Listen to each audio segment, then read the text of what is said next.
So road course racing has its own set of strategies. Larry McReynolds. But, Mike, I love it because my playbook gets very big when we go road course racing. You see the race analysis there. Two key elements for me is that fuel window and the stage lengths. Unless you have an extraordinary car like Kyle Larson did at Sonoma last year, it's almost impossible to win a stage and win the race. So you're going to see crew chiefs, they'll flip these stages. You'll see them pitting before pit road closes before the end of stage 1, stage 2 to try to keep that track position. But then you have drivers like Denny Hamlin, Brad Keselowski, they need points. You'll see them stay out and get those stage points. Mike, the bottom line, a full day of comers and goers. Thanks, Larry. It'll be interesting to follow. Ryan Blaney has had the most interesting weekend. It began in practice. Turn number 10, the car got up on the rumble strips, got light, went into the wall. Heavy damage? Not so much. Blaney comes back and wins the pole for today's race. Well, let's take his temperature as we get ready to race. Let's get a hold of him, the pole cat. Hey, Ryan Blaney, it's Boyer up in the Fox Sports booth. You got us? Hey, Boyer. Yeah, man, I got you. All right, buddy. Yesterday was wild for you. Some practice laps seemed to go a little bit worse than the qualifying lap. But tell me what you learned in practice to put forth at that big lap and being on the front row of this race today. Yeah, practice obviously didn't go as planned. I kind of hit that curb wrong at 10, and it just jumped my car sideways and hit a bruh block, and I overcorrected. So, it's the biggest thing you can do is just learn from your mistakes, and all right, let's figure out a better way to get through there and not have that happen again. And really cool that we hit a fast Menard Trisman Ford Mustang to be able to go out and sit on the pole, and thankfully we hit a pretty soft wall. So looking forward to today. Really cool to have a bunch of people out on a beautiful day, and hopefully put on a good show for everybody. Well, buddy, good luck to you. Thanks for your time. You've been strong all year long. Let's see if today's the day. Good luck. Thank you. First road course pole for Ryan Blaney, who leads off our EchoPark Texas Grand Prix starting grid. Daniel Suarez, best start ever for Team Trackhouse. He has a lot of his fans from Mexico here at the closest track to his home. That's row 1.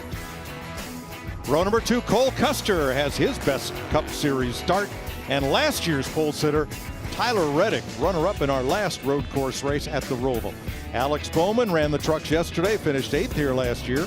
Joey Logano, 3rd here last year. He has 1 road course win in the Cup Series. Christopher Bell won on the Daytona road course last year. And his teammate Denny Hamlin, the 2016 Watkins Glen road race winner. Justin Haley made the top 10, final round of qualifying, best Cup start for Haley. And Austin Cindric, who led 4 laps here, running dry tires before the switch to rains. Row 6, Kurt Busch with the best average finish of anybody this year, and Chase Elliott at the top of average running order. Kind of a tale of 2 seasons between those 2 6th row starters. There's a look at it. Chase Elliott with the best average finish and average running position, and Kurt Busch with the best average finish on the grid. So let's go to pit road, beginning with Jamie Little. Well, Mike, you mentioned it right there. 2 guys to watch in my section today, Kurt Busch and Chase Elliott. And you mentioned it, Kurt has been finishing races better than he's been running. The team wants to change that today. Clean up those mistakes, whatever it may be. They want to run better, so it gives them a better opportunity to win at the end of the day. Now, Chase Elliott, on the other hand, you mentioned he's been running well, but the team has yet to finish in the top 5 at the end of one of these races. But good news for Chase Elliott fans, he is the king of turning left and right, and today, he is the defending winner here. He is very comfortable when it comes to road course racing. Regan Smith. Well, Jamie, Ross Chastain is currently one of the hottest drivers on this circuit, riding a 3 straight top 3 finish streak right now. But it's Circuit of the Americas 1 year ago where he got that first career top 5 and has been riding a wave of success ever since then that has led him into the 2022 season. The difference, though, that race was in the rain. This year, obviously, in the dry, so he ran the Xfinity race yesterday to gain some extra experience, ran very well up front, leading laps, challenging until a late race spin. Crew Chief Phil Surgeon told me that race is going to be very key for him today, understanding this track and the differences in the wet and dry as they try to get Ross that first career win. Thanks, Regan. This time by, they're going to run them down pit road, single file, to check pit road speed on their tachometer. It's going to be very interesting to keep an eye on Chase Elliott in that 9 car. Not exactly where I thought he would be qualifying. Actually, the whole Hendrick bunch. A little bit struggled, with the speed a little bit yesterday, but long runs are going to be a different game today. But back to Chase Elliott. I picked him earlier in the week for my Fox Bet stuff. I picked him. He's the guy. Everybody knows he's the king of road courses. But I talked to him, Tony, as they walked by on the red carpet right before the race. I didn't sense a whole lot of confidence in his voice. So, again, going to be interesting to see what the 9 camp can do today. Long day for sure, and he's a guy that all he's got to do is just have one good stint. If he can get one good stint, get his confidence back, he will be back, and he's somebody that you give him an opportunity to road course, he will sink his teeth into it. Joey Hand, a winner at Le Mans, at Sebring, and the Rolex 24 Hours of Daytona, carrying our Ford camera today, and driving the number 15 for Rick Ware Racing. They tore up a tire and got it fixed. A.J. Allmendinger also will be starting out back after changing a steering rack. The Action Industries onboard cam for Allmendinger. Plus 1,600 odds for that gap right there. But you want to talk about betting odds. I think Allmendinger would be one to keep an eye on. Kyle Busch carries our Toyota cam from 15th spot.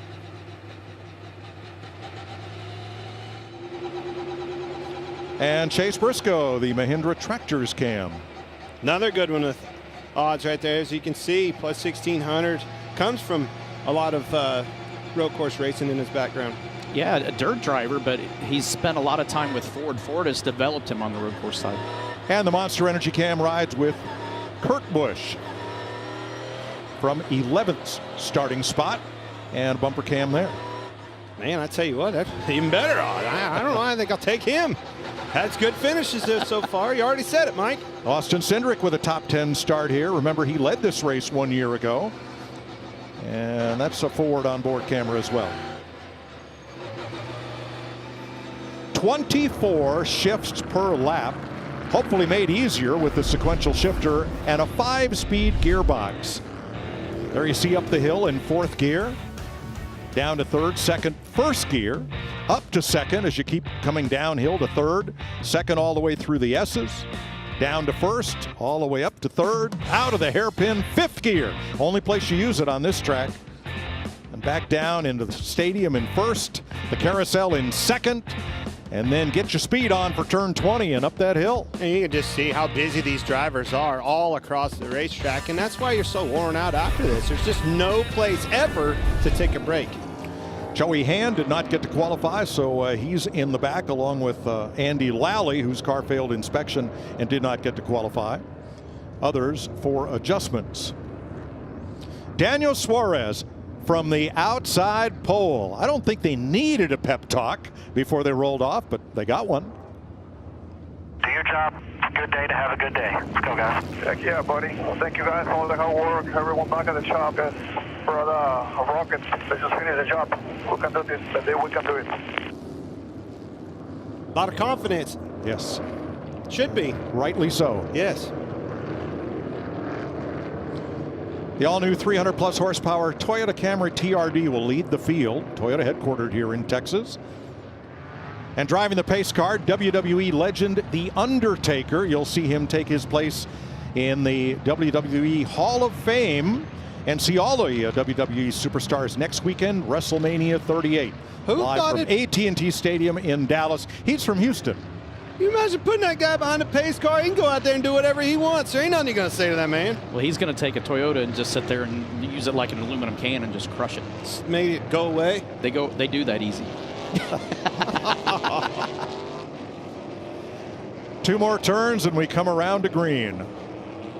Ryan Blaney from the pole. Daniel Suarez looking for his first Cup Series win. Well, that Team Trackhouse, what a roll they are on. His teammate Ross Chastain will start 16th.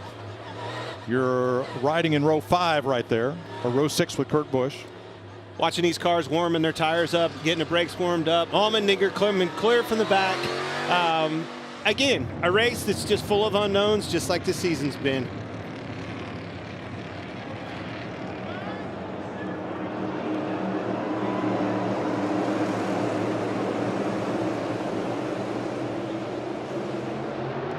Green flag, and the EchoPark Grand Prix is underway.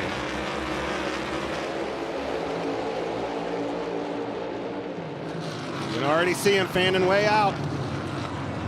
That didn't take long. Suarez way to the outside, coming around turn 1, but he's got the line for turn 2 against Blaney.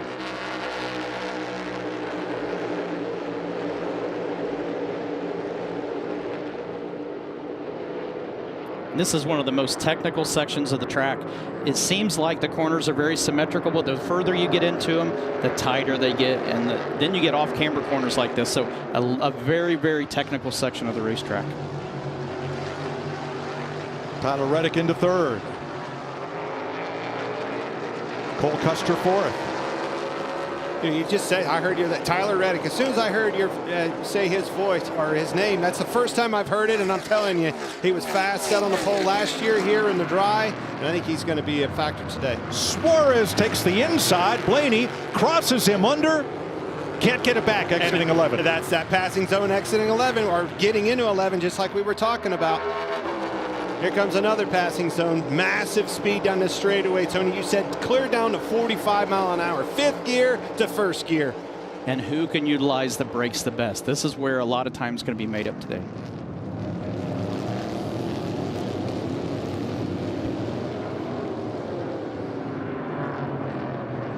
Now there are no out of bounds here except in the S's, turns 4, 5, and 6. We'll get to that when we get back there. Otherwise, if it's paved, use it if you got it. And that's the great thing about this course. It's very well designed. It has a lot of runoff areas. So if drivers get in trouble, they get a wheel off. It's not like you're in the grass or immediately in the kiddie litter and get stuck. You can have mistakes but recover. You're going to lose the lap time, you're going to lose positions, but you're going to have a race car that's intact. They go way wide in turn 19 to get that launch at turn 20 and climb the hill. But you see some of them not. And that's what I like about that section of that racetrack, just like you talked about. You might go off and use that runoff there, but it's all about setting yourself up for that next corner. You see some of them running wide, some of them are holding it shallow. It's all in how they choose to set themselves up for the next corner. All right, 1 lap complete, only 1,340 corners to go. Piece of cake.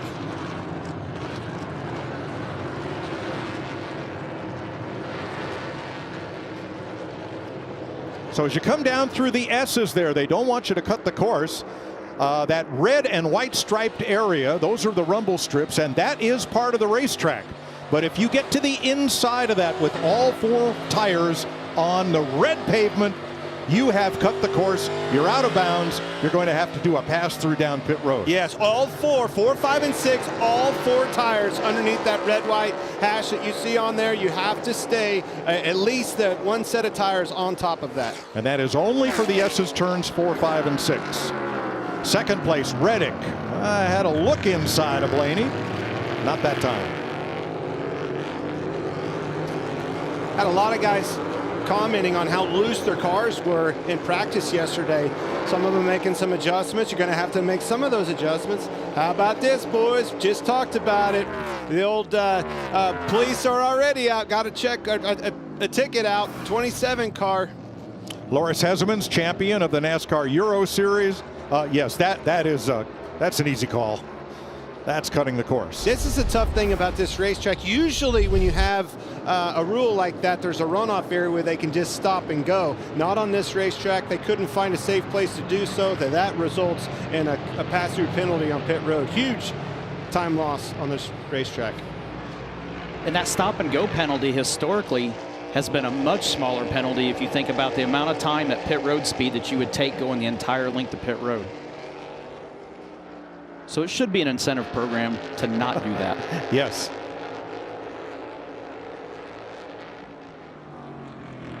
So much optimism this weekend in the Daniel Suarez camp. They know that they have been close to winning, both he and teammate Ross Chastain. They have the cars, they have the crews, they have the desire, and here at COTA, Suarez has had the speed all weekend. Austin Cindric will give us a bit of telemetry here in the lower left.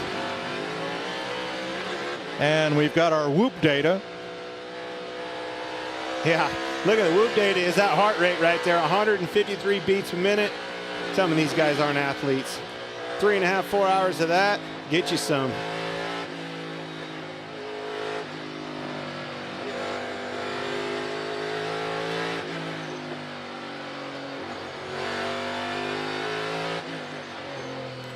We'll ride with him through these S's down to turn 11.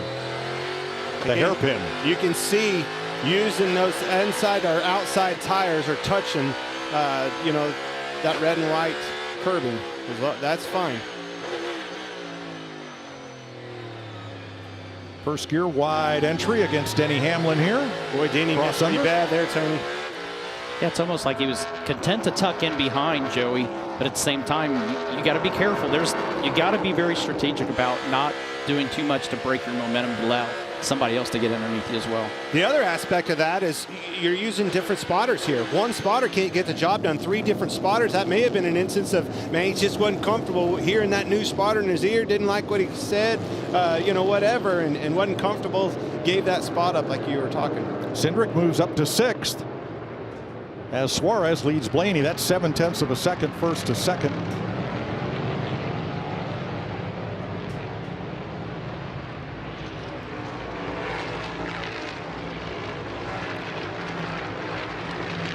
There's Kyle Busch in 11th, right behind teammate Christopher Bell, 6.5 behind the lead.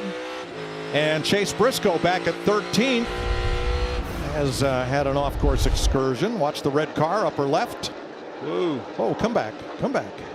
Hey, it's on the paved part. I'm still good with that so far. Okay. Got a lot of racing to go. So says his car owner, Tony Stewart. I think you heard him locking the wheels up, getting into the corner, had to let off the brake. And here are the NASCAR officials. Drivers, once again, remind your drivers, all 4 tires on the non-track side of the red and white rumble strips. That's what results in a penalty coming through the S's. And that's the enforcement on the rule in the S's. Boris said, a 4-decade road racer in NASCAR. He's had to make a pass-through penalty. Pretty cool to see him here. 4 decades of racing. Taught a lot of these drivers out here on this track today how to get this job done. Last year's winner here, Chase Elliott, back in 16th, Jamie Little, 4 spots down from where he started. Yes, it's kind of been a struggle since they unloaded here, Mike, on Saturday. I talked to his crew chief, Alan Gustafson. He said, we were just off. He said the steering wasn't right. My driver wasn't comfortable. So they made a couple adjustments in that very abbreviated practice session yesterday. They only got a handful of laps. So he said, we're just going to go for it today. It's basically a test session for them to see what they need in the car. So much so, you guys, yesterday in qualifying, he actually followed Kyle Larson for a lap just to make sure he was hitting his marks and getting everything he could out of that car. It's just uncharacteristic out of a guy that's won so many road course races. And I heard it in his voice. I asked him, and it kind of caught me off guard. I didn't know if I made him mad or what happened. And I think he was telling the truth. He's just, man, I don't know. I can't get the hang of it here today. But something tells me before this day's all said and done, he'll be there. Well, 2 big things. We've never raced here in the dry, and this is a brand new race car. First time we've road raced it. Pretty sure I think it's there's just a lot of variables that everybody's trying to get used to. You're truly trying to make sure you learn the racetrack, and learning the race car is probably the biggest factor. There's so many things with what we've mentioned early in the season of going from steering boxes to steering racks, larger brakes. You got all these different variables that are new to these guys that they're having to learn. Let's check with Regan. Mike, you guys mentioned all the variables that these drivers are having to learn. You saw Chase Briscoe have that off-track excursion. Right after that happened, he reported to the team his shifter is getting stuck on the downshift. So evidently the shifter getting stuck caused that off-track moment for him, having some issues in the 14. Boy, pretty early to have your shifter being stick. Yeah, and unfortunately, I mean, most of the time, and you know as a driver, we've both been drivers, we've been in cars enough to know most of the time problems don't get better and don't fix themselves. So just hopefully it won't get worse. With an old transmission, that's 2 levers and you get them hung up. With this one, it's 1. So maybe don't. Kyle Busch in 12th place. We listened in. Turn 11 sucks. I got no brakes, I got no turn, I got no drive. Half a racetrack. I think that's a worse problem, Tony. Yeah. No brakes, no drive. It's hard enough when one of those variables is out of sync. Now you get all three of them, it makes for a long day. 4 laps complete at Circuit of the America. Daniel Suarez from Monterrey, Mexico has led them all so far.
NASCAR on Fox is sponsored by Ford, built for America, and by Coca-Cola Zero Sugar.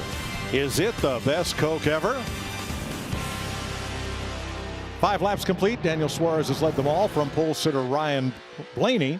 Here are today's Ford Track Facts. Ford has 16 wins in Texas. Texas World Speedway. Benny Parsons got there first in 1981. Kevin Harvick, the most recent, coming at Texas Motor Speedway in Fort Worth 2019. Texas World was up in College Station, Texas, a racetrack that is no more. Well, the gap hasn't changed much. Blaney keeping Suarez in sight, about 1.3 seconds back. Tyler Reddick 3 back in the white car, then Joey Logano. And waiting on Ryan Briscoe, that's that red car by itself, just in front of Chase Elliott. And we heard he was having issues with shifting. Larry McReynolds. Yeah, Mike, let's go to our Ford Performance Cutaway car. That is a big change with this car this year. It is a 5-speed sequential shifter, not the 4-speed H pattern. And you pretty much, the lever is still to the right side of the driver, just like the old shifter was. But you just keep clicking it back, 2nd, 3rd, 4th, 5th. And there's a rod that goes through the firewall. Pretty simple process through the firewall to the gearbox back there. And of course, now when they downshift, they just start clicking it forward. So a lot different from what we had the last time we were at a road course back in 2021. That's what kind of scares me when I heard him talk about that sticking. You know, obviously you saw from that graphic that there's a couple places that have hinges where something like that, a stick would be, but more than likely it's probably back there in the gearbox. Yeah, in an area that you're not going to be able to fix today. So exactly. It's just, the hope is that it just maintains and doesn't get worse.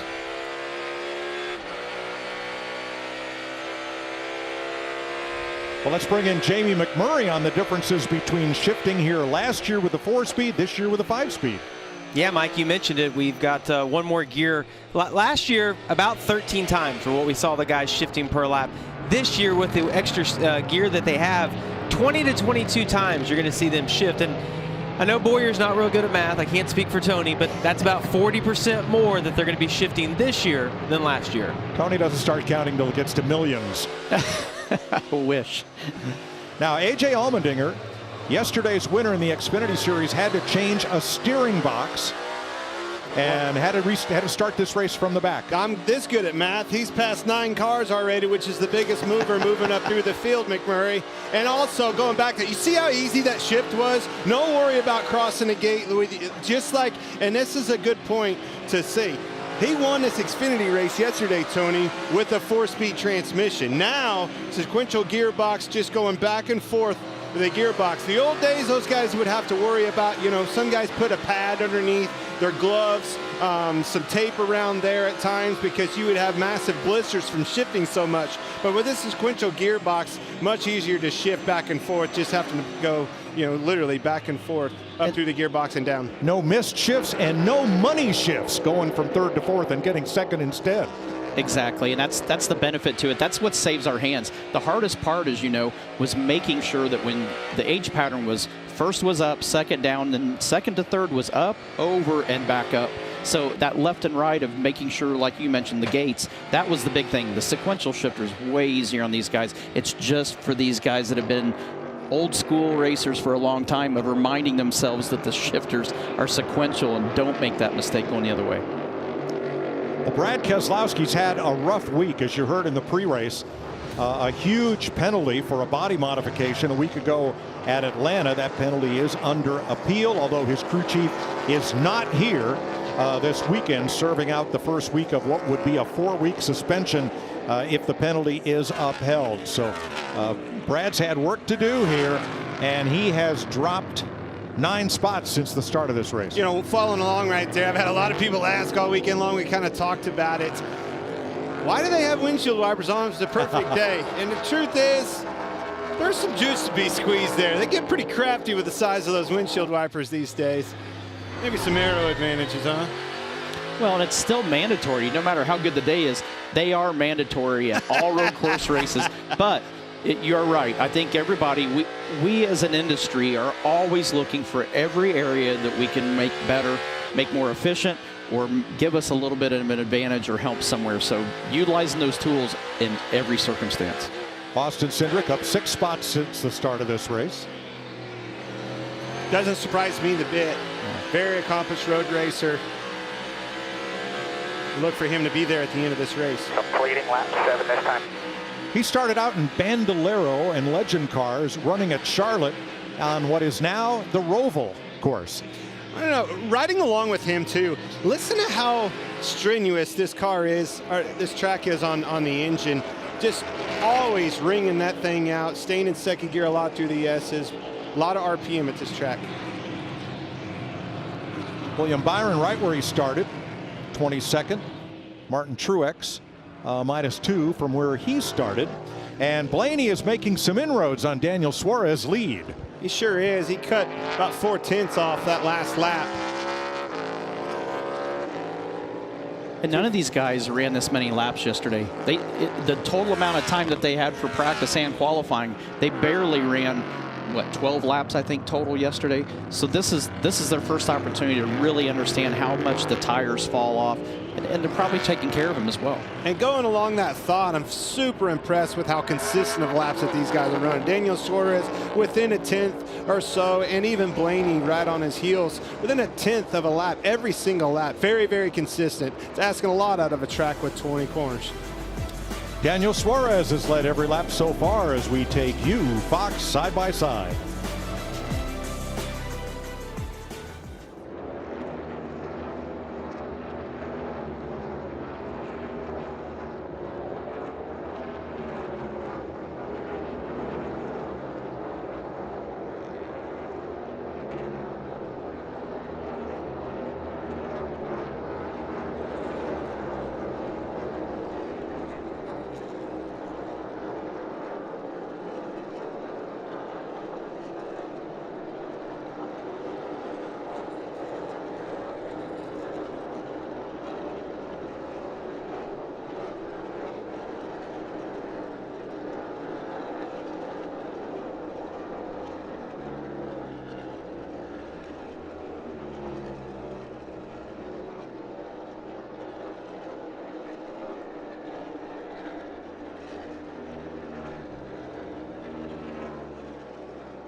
Well, turn 12 was the temporary undoing of Kyle Busch there with a spin under braking at the end of that long straightaway. And you heard him just before, just a little bit ago, saying getting into 11, couldn't get stopped. Braking was an issue.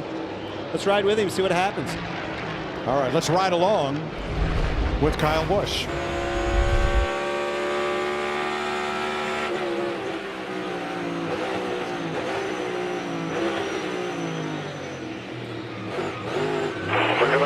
I don't think that was braking issue there, Tony. No, that wasn't a downshift problem. It wasn't a brakes problem. It was a got a little push from behind problem. Little help.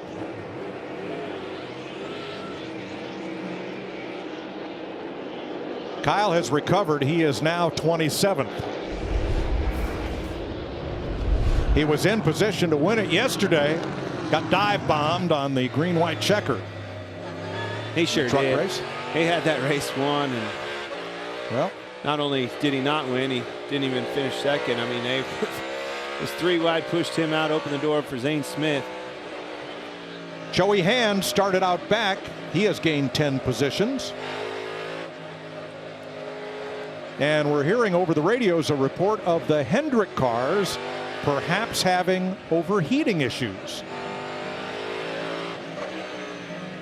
Austin Cindric keeps marching forward. He's in 4th place after starting 10th, Jamie.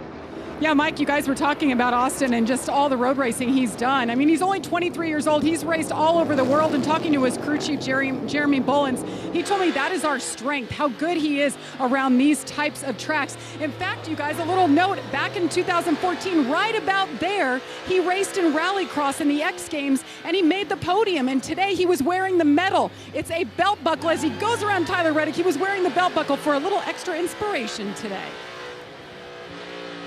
Cindric completes the pass. So mark him up to 3rd. A gain of 7. Now you still have a chance to win $10,000 of Clint's money on Fox Bet Super 6. It is free to play. So just scan the QR code now. Download the app and enter your picks about today's race for a free shot at the jackpot. Didn't have one winner last weekend. Looking forward to seeing who can come take my money. Get on that app. Super 6. Fox Bet app. Let's go. Free to play. Free to pay, baby. Take your chance. 4 laps to go in stage 1. Today's stages 15, 15, and 38 laps.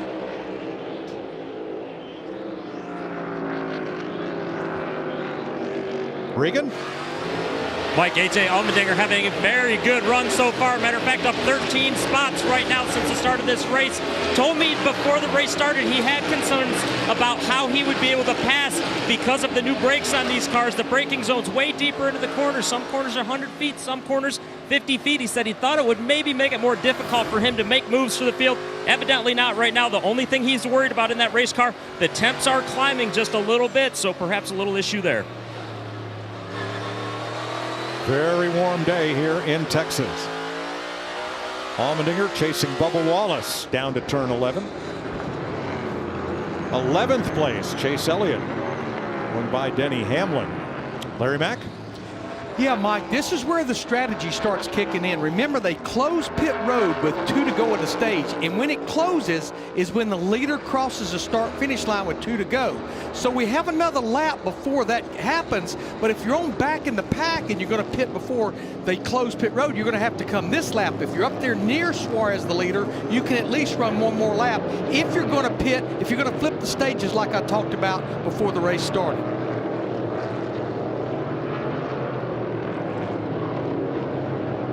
It's important. I mean, I don't think track position is near as crucial here on the road course as it is on the ovals, because you have so many opportunities to make good, clean passes, and the field's going to string out just enough that you're just not stacked on top of each other and get bogged down. The flip side of that, just a little bit, in my opinion, is the tire fall off. There's not seeming to be a lot of tire fall off, so maybe I might need to lean on old Larry to give me some track position, give me some strategy.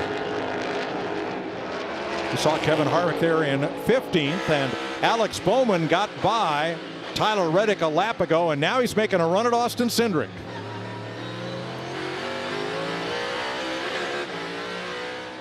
Pit stops, as Larry predicted. Regan. Like Denny Hamlin with the 11 car, as Larry said, coming down pit road, going to attempt to maybe flip this stage just a little bit. Right now, that race car has been too loose for him. He's been sliding back just a little bit. I believe all the Toyotas are in. You see Christopher Bell on the right. Kurt Busch takes off. Eric Almirola among those who stopped. Bubba Wallace. Allmendinger right there in front of Denny Hamlin. So Larry, remind us, what's the benefit of stopping now? Well, what will happen, Mike, you have to stop at least one time in these first 2 stages because that's 30 laps and that's beyond the fuel window. So if you pit now, when the stage ends here in about 2.5 laps, you can stay out. Everybody that pits during the stage, you gain all that track position. Again, it's what we call flipping the stages. Up front, Daniel Suarez has led every lap. 13 so far as he crosses the stripe. 1.3 ahead of Ryan Blaney. 1.1 ahead of Blaney. Alex Bowman now in 3rd place, about 4.5 back.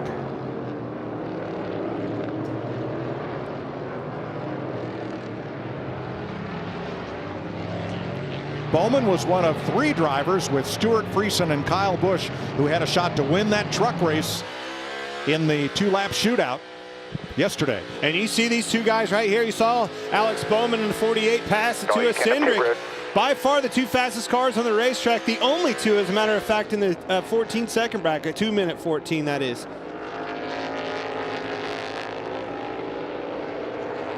Here he comes. Austin Cindric on pit. Final opportunity to pit before the stage end right here. And this is really going to shake the race up. Jamie.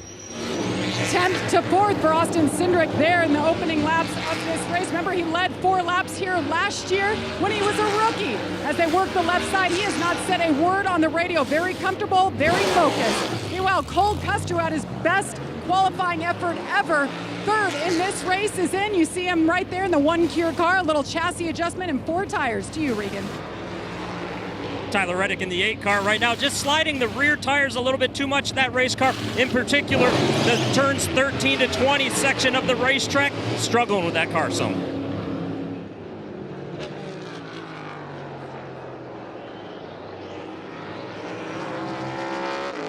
So it looks like only 12 drivers have not made a pit stop, and Austin Dillon has an uncontrolled tire. And an equipment violation on Todd Gilliland on his stop. So at the end of the stage, they will go to the tail end of the line.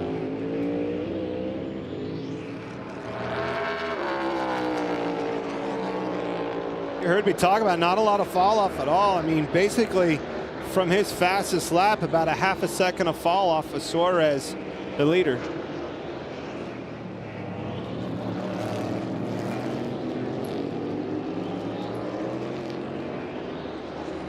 So the drivers with a 12 next to their name on the pylon were the drivers who had not yet pitted.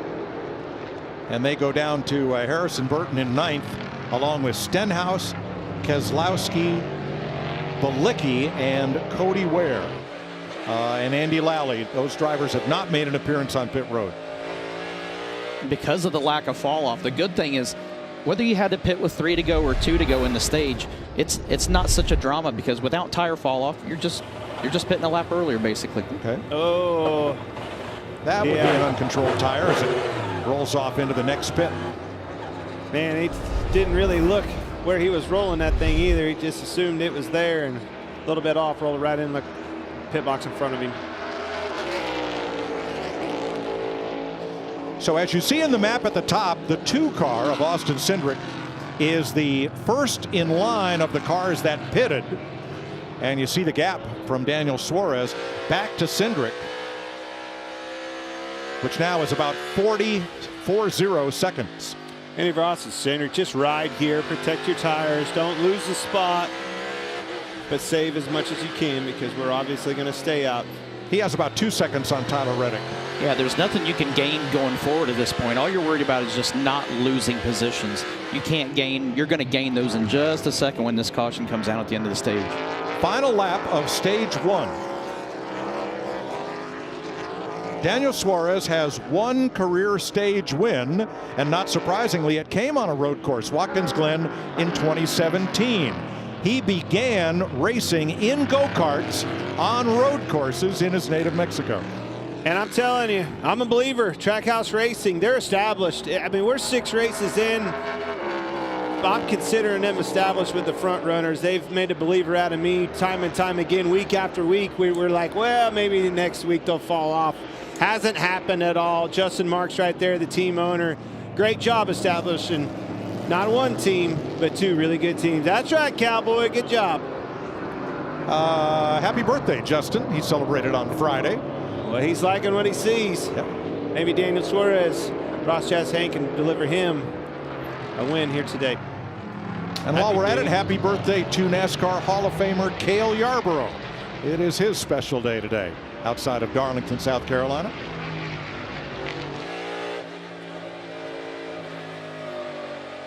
Woo, slipping and sliding. You can hear those tires talking to you. Sure can.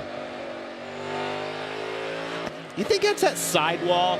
You know, the stiffer sidewall, like the tire doesn't roll over as much, kind of makes the tire shear a little bit more, and you can sure hear them, yeah, like you were saying, ball and sliding out from underneath of them. Absolutely. Well, Daniel Suarez has the 2nd stage win of his Cup career. For 4th place, Joey Logano beats Kyle Larson to the line. The top 9 drivers did not pit. Austin Cindric gets 1 stage point. He was the first of the cars that pitted ahead of Cindric, Chastain, and Custer.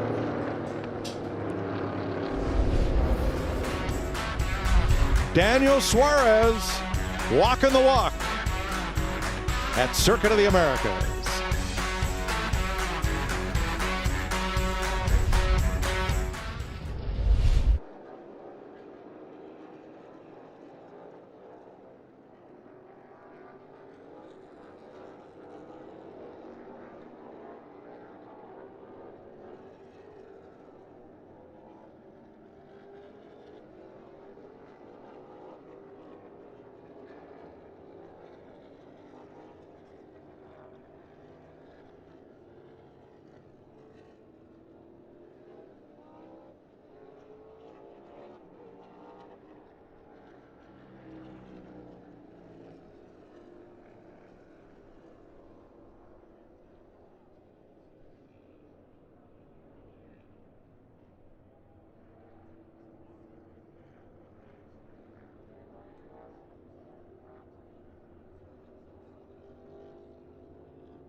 NASCAR on Fox is sponsored by Progressive Insurance. Save when you bundle auto, home, or motorcycle insurance.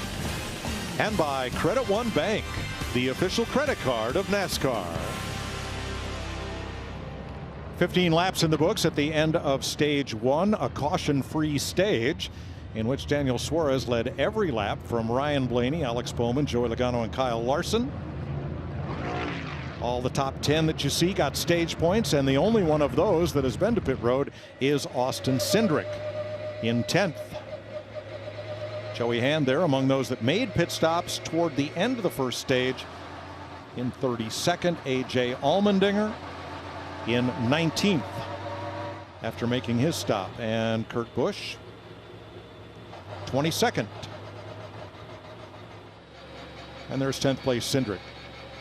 It hit 92 here yesterday, and I think we're headed there again. 92 degrees, that is.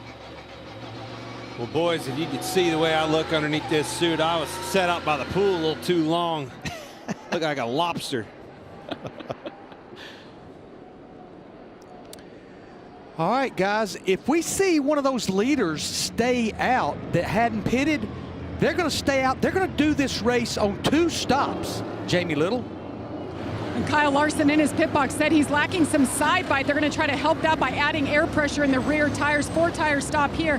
His teammate Chase Elliott says, my car does exactly what I wanted to do when I wanted to. I just need to get myself in a rhythm. 4 tires here, Regan. Alex Bowman in the 48 needs that race car to take off a little bit faster and better. Needs some front turn. The 12 car of Ryan Blaney right now, too loose, no drive off with that race car. And the 99 of Daniel Suarez, pretty good, just a little bit free with the back of the car. Daniel Suarez leads your Ram race off pit road. Alex Bowman gains a spot, and Chase Elliott picks up 4. That's pretty big. And to Larry's point, none of the drivers who didn't stop earlier didn't stop now. Style up, Daniel Suarez. Amigo, it's Boyer up in the Fox Sports booth. You got me up here?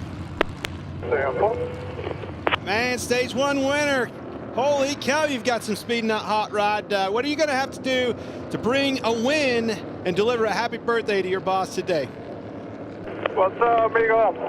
It's early in the race. We have a speed. We have to keep up with the track, making a couple adjustments. We already decided to get some stage points, and we lost some track position, but I think we're fast enough that we're going to be able to pass some cars here. Well, I guess I'm going to put it on the show for you guys. Let's see what we got. All right, buddy, we'll be watching. Get up through them. Thank you, amigo.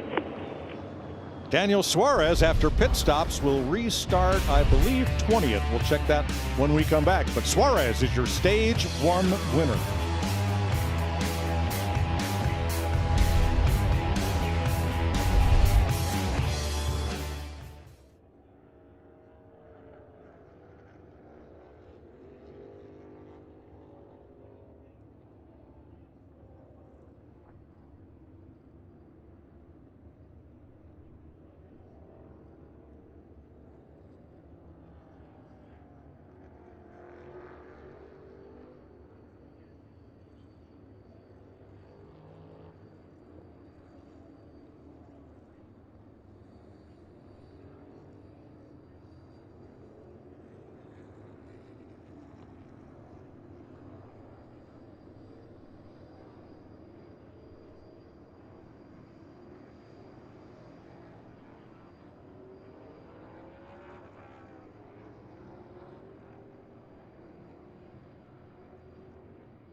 Lights are out atop the safety car. Road course racing is a little different. Instead of start-finish, the 1 to go is given at turn 11. And they'll get the restart when they come to the front straightaway. Coming to the Geico restart zone to begin stage number 2. Drivers who stopped at lap 12 or 13, beginning with Austin Cindric and Tyler Reddick.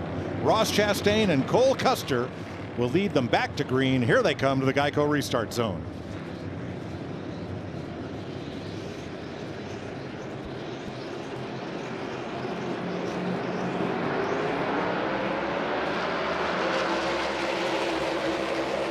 Good start behind, in line. Still in line. He's got pressure. He's out of line by half. Still half. Things getting pushy shovey right here. Oh, Suarez around. Suarez. Oh, he's having trouble getting fired back up. I think his left rear fire's down too. Yeah. Sorry, Oh, man. no. We'll get back in this. Oh, he restarted 20th. Now he's going to have to nurse it around. A long way at that. All the way. 3 miles on a flat left rear. As Austin Cindric leads Ross Chastain, Tyler Reddick, and Denny Hamlin. I'm never talking to somebody on the radio again. Tony, it seems like every time I talk to somebody, I jinx them. But that's at Calamity Corner. You called it. We talked about it the first of the race. They fan out, 4, 5, 6 wide right there. Kyle Larson around. That's why I'd say we are going to have action all day long. This is going to be nonstop. These guys are going to be pushing each other, having to protect their lines, but it also creates other opportunities at the same time. Battle for the lead. Getting in at 12 right here. A lot of braking zone. Who's going to outduel who? Ross Chastain. A lot of experience running yesterday. See if Cindric crosses him under. No. Side by side. They got to run him off. Didn't see that coming. No, and he paid a lot of respect. Chastain gave him room right there.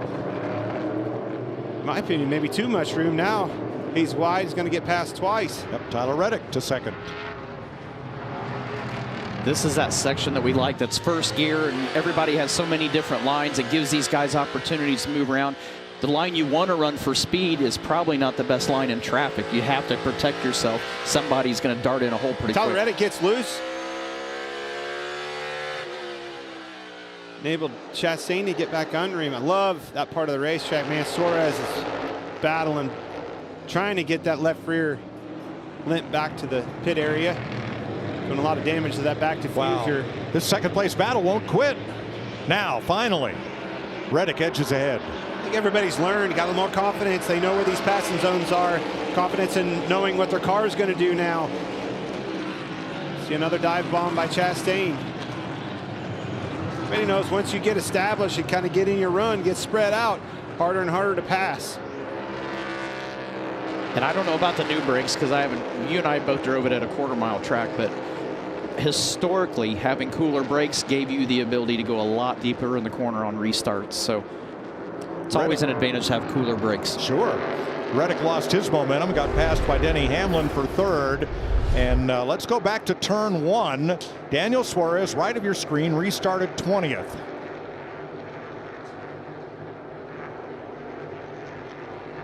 Just got all jammed up there.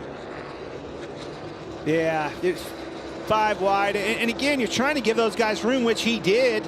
And the next thing you know, they're coming out even farther yet. Good grief. Calamity Corner. I think you're right, Mike. Very unfortunate for your stage 1 winner. Oh, now he couldn't get it stopped in his pit box, had to back up. The only saving grace for this is the track is so long and the lap time is so long that he did a great job of limping this car back without damaging it. They got plenty of time on the pit stop without having to worry about going a lap down. So it's not the end of the day by any means. And even if he does go a lap down, he would be the only car 1 lap down. So plenty of time to make this back up. Last year, Austin Cindric surprised everybody here. He's no surprise he's leading now, and that was Allmendinger going past. Was that Cole Custer? Yes. That is 5th place. Certainly some contact going past him. as well. 41 Nice Paul work, buddy. Custer. Go get the next one. Didn't take Allmendinger long to get to the front from the back. And he is a bulldog on road courses. He is aggressive. Not running full time, not running for points, but he wants a win here. And he's a great road course racer. He's got a great road racing background. Just loves NASCAR racing, loves being in the Xfinity Series, but having the opportunity to run a very large partial schedule this year in the Cup Series is a great confidence boost for him. And I think he's having fun with his team. I mean, this whole group's having a good time coming to the Cup Series. Ross Chastain closing in on Austin Cindric, your race leader. 19 laps complete. The first laps that Cindric has led in this series since the last lap of the Daytona 500. Daniel Suarez led 15 laps. Now he's got to fight his way back.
The USFL is just 20 days away. The inaugural game has the New Jersey Generals taking on the Birmingham Stallions in prime time on Fox and NBC. Coaches and players are in place in Birmingham and getting ready. Skip Holtz versus Mike Riley, the coaching matchup on April 16th on Fox and NBC. Austin Cindric leading here at Circuit of the Americas outside Austin, Texas. Ross Chastain 3/4 of a second back. Tyler Reddick and A.J. Allmendinger has passed Denny Hamlin for 4th place. Michael McDowell shortcutting the course in the S's. He'll do a pass-through penalty. Jamie Little. And Kyle Larson, one of those that spun. Very painful for him. He's back in 32nd right now. Cliff Daniels, his crew chief, came on the radio and said, that's all right, take care of your car. We're going to have to change up our strategy here. They also warned him about what he's doing in the S's. Remember, because you are the fastest cars in the S's, and I'm not making that up, you've got to be responsible through there. NASCAR did send us a note just saying, hey, just be careful because we're right at the edge. We have no reason to push it at this point. There's so much racing. I hear you.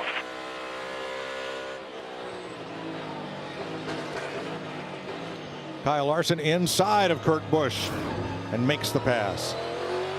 Yeah, you heard me talk about it. Listen to these in-cars of how they're wringing those engines out, just, you know, constantly almost borderline in the chip up through the, or down through the S's, and a lot of parts over in the stadium section of this racetrack. So just trying to back off of those RPMs a little bit to help the temperature in the engines. And a lot of that's dependent on if you're in traffic too. If you're following somebody, you don't have a lot of Can't afford to do it, or being followed, trying to hold somebody off, you know. But if you're out making lap times, a lot of times, honestly, you can shift into that third gear momentum and be faster yet, not even trying. Kyle Busch on the way back after a spin caused by contact from Chase Elliott.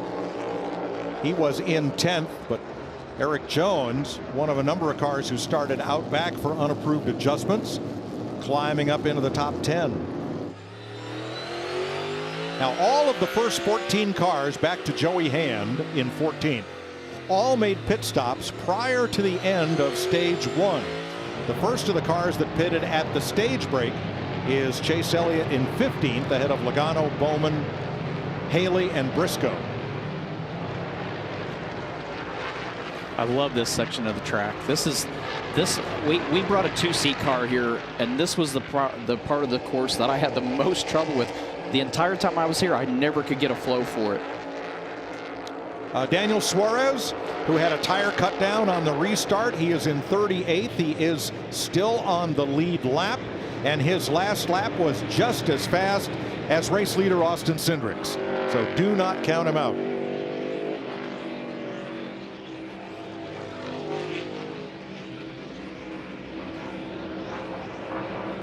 So Daniel's heading down toward turn 11 as the leader works his way out of turn 2, as you see in our track map at the top. You said Daniel Suarez is fast. His teammate Ross Chastain, fastest lap of the race, and in a 13-second bracket, fast lap out of his teammate Ross Chastain as well. So frustrating for Daniel Suarez. Just gonna have to be patient. That caution will come.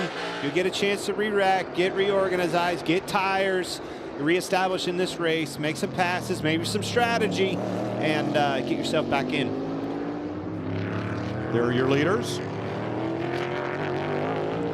Out of the hairpin, turn 11, 160 miles an hour, and the only place you hit 5th gear on this course, right here. The other part of this straightaway that makes it so challenging getting into turn 12, the big passing zone here, is it's downhill. Hard to get that thing slowed down. Getting back down through the gearbox from 100 and some mile an hour to 45 in first gear. Last week's winner, William Byron, up for 7th place, Regan. Well, Mike, these teams constantly updating the drivers as to what they're seeing in the data on the racetrack. Take a look, listen to what they told the 24 driver, William Byron, a moment ago. Try being 1 gear higher in turn 2. That's our biggest detriment to the best guys. They're all less RPM in turn 2. 1 gear up. So that's going to be in turn 2. That's that section, and even on our shifting map that we had, there's a little piece there, if you go back and look at that, that was shifting your 3rd gear. He's saying a lot of those fast cars, including, I think we saw Daniel Suarez using 3rd gear through there. That tells me a little bit more momentum, a little bit of speed in a taller gear, helping that lap time.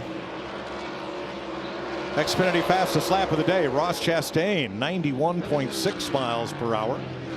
Austin Cindric, 91.6. Daniel Suarez, 91.5. Bowman and Custer, 91.4. And back to your point on the shifting, some of these guys in this section stay in 2nd gear. To your point of, as drivers, we're already getting the most we can out of it. We don't need to be shifting and interrupting the car and making it nervous. But you're using it, as you mentioned, for braking and engine brake.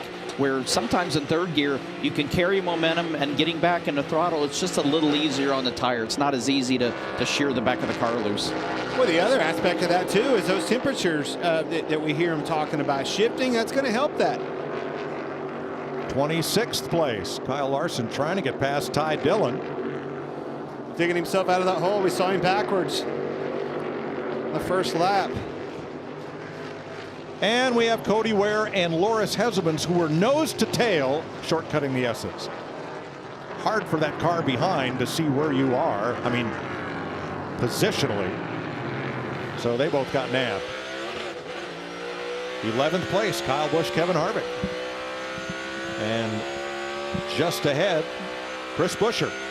Gonna draft down this straightaway, move to the inside, make my move late. Man, Buescher got in the corner way harder than he can. You heard him earlier talked about. Whoa, and he missed the apex, and he missed the corner. You heard Kyle Busch struggling with getting into the corner in 11 already. I think that's exactly what you saw. But if Chris Buescher locked him up going in there and slid off course, trying to keep Kyle Busch behind him. Now he's door to door. Chase Elliott back there. Yeah, that was something I didn't expect to see, was Kyle Busch at the end of the straightaway there. Just lift a little early and let him get in the corner. Well, I found out the rest of the story when he drove and missed the corner, too. Nice run for Cole Custer. That green and white car in 6th place. Jamie?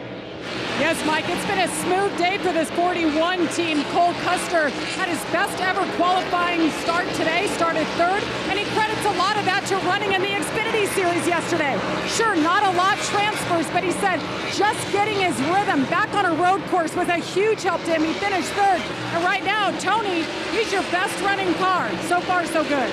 Yeah, and I was super impressed yesterday. When we watched the practice sessions, he was up to speed right away, and I'm sure a lot of that came from running the Xfinity car, but he has had speed in this Ford all weekend. Very consistent laps. Hasn't been flashy being the top of the board or second of the board, but he has been super consistent and up front all weekend. Custer in 6th place. Austin Cindric, your leader after 24 laps, and we take you Fox side by side.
Austin Cindric, your leader. Ross Chastain has finished 2nd the last 2 races. He is 2nd right now by just a car length. Had a shot at Cindric there. but push did not come to shove. Too soon. Larry, too soon for our subway right combination? Never too soon, Mike. And it's going to actually be Ross Chastain, his crew chief Phil Surgeon, in this #1 team. This is their second season together. This is actually the same group that was at Chip Ganassi Racing last year in the 42 car. In these first 5 races, 3 top 5s, all in the last 3 races. They have led 125 laps already this year, and it does not seem to matter what track they go to. They are fast. Could this be the subway right combination to go up there and take the lead, Mike, and maybe get Ross's first career win here in Houston or in Austin? That might be the right combination, but don't look too far for that combination. There's another sandwich eater coming. I'm telling you, the 16 of A.J. Allmendinger is catching these boys in a hurry, picking them up and putting them down. And you got to believe the 2 leaders know he's coming also. I bet the spotters or crew chiefs are letting them know lap times, letting them know what's going on behind. They need to know so they can take care of their cars. They've got a great battle up front, but they cannot get comfortable thinking they're doing it right now. Which is exactly what he wants. He wants those guys up there battling door to door, can't get through the corner, slows their lap times down. He'll be right there for the taking. Tony, you've won Cup races in this series. What's the difference between the way you drove and the way a road race veteran like A.J. Allmendinger drives? Well, it's all comfort. I mean, if you can get the car to do what you're wanting in key areas on the racetrack, it doesn't have to be perfect for all 20 corners, but it has to be very comfortable at key areas. So if you can get the car comfortable there and work on those corners that you know are going to make and break time, that's what you got to work on. And if you can get it there, then you can relax and take care of your car. Lead battle still very tight. Cindric and Chastain. A little bit of a wheel hop right there.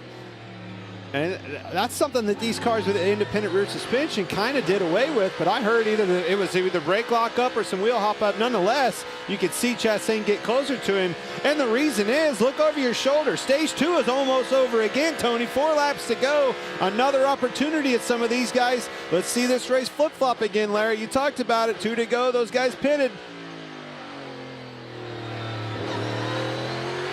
The top dozen cars all pitted before the end of stage 1. Let's see how many of those come in before the green and white checkers wave for stage 2.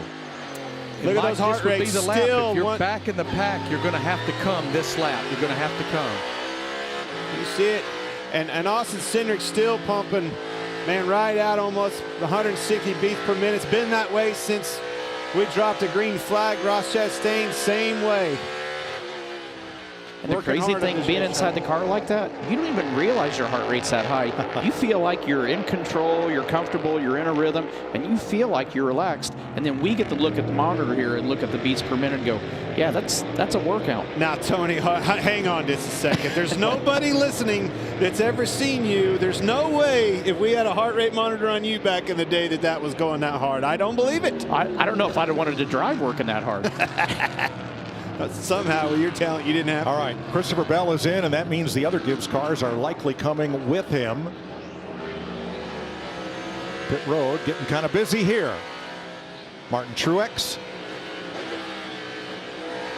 Chase Elliott, Jamie. Chase Elliott's had a pretty good car today. He said it's not bad just struggling with the front early on, but it's okay. They're going to make an air pressure adjustment, 4 tires. He is down and away. So again, the field pretty well split in half among those who will stop here and those who will wait and stop at stage end.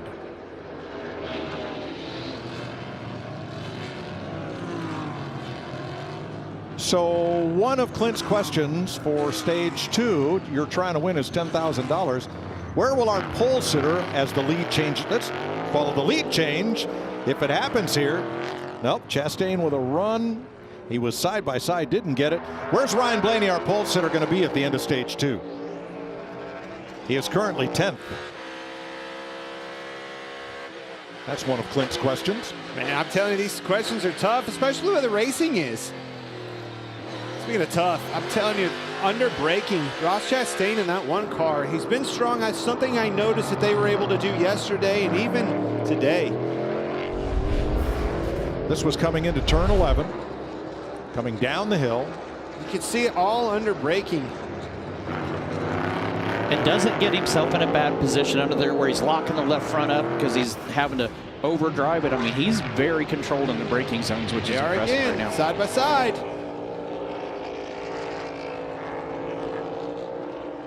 Plenty of room. Got him this time. Finally got position on him. Yep. Can he get the crossover? Chastain with the inside line, and they both gonna pit. They're going to pit. Ha ha! Wow. Oh. You know, pit road speed limit is yellow line to yellow line, and they came in there pretty hot. Jamie. An exciting battle all the way in, and as you see, Austin Cindric in the #1 pit box. There, a 4-tire stop. They made an air pressure adjustment to help him out, but he has been quiet all day. Regan. Ross Chastain continuing to flex muscle on all types of racetracks. That race car right now loses drive, meaning when he gets on the gas, it spins the rear tires just a little too much as the runs go on. And the 16 of AJ Allmendinger, that race car right now, they fixed the forward drive on that car last stop. He likes the changes they're making. He needs it to grip better in the rear through the corners. So drivers who did not pit include Denny Hamlin, Kyle Busch, Joey Logano, and Ryan Blaney. They are the leaders with 2 to go in stage 2 rather.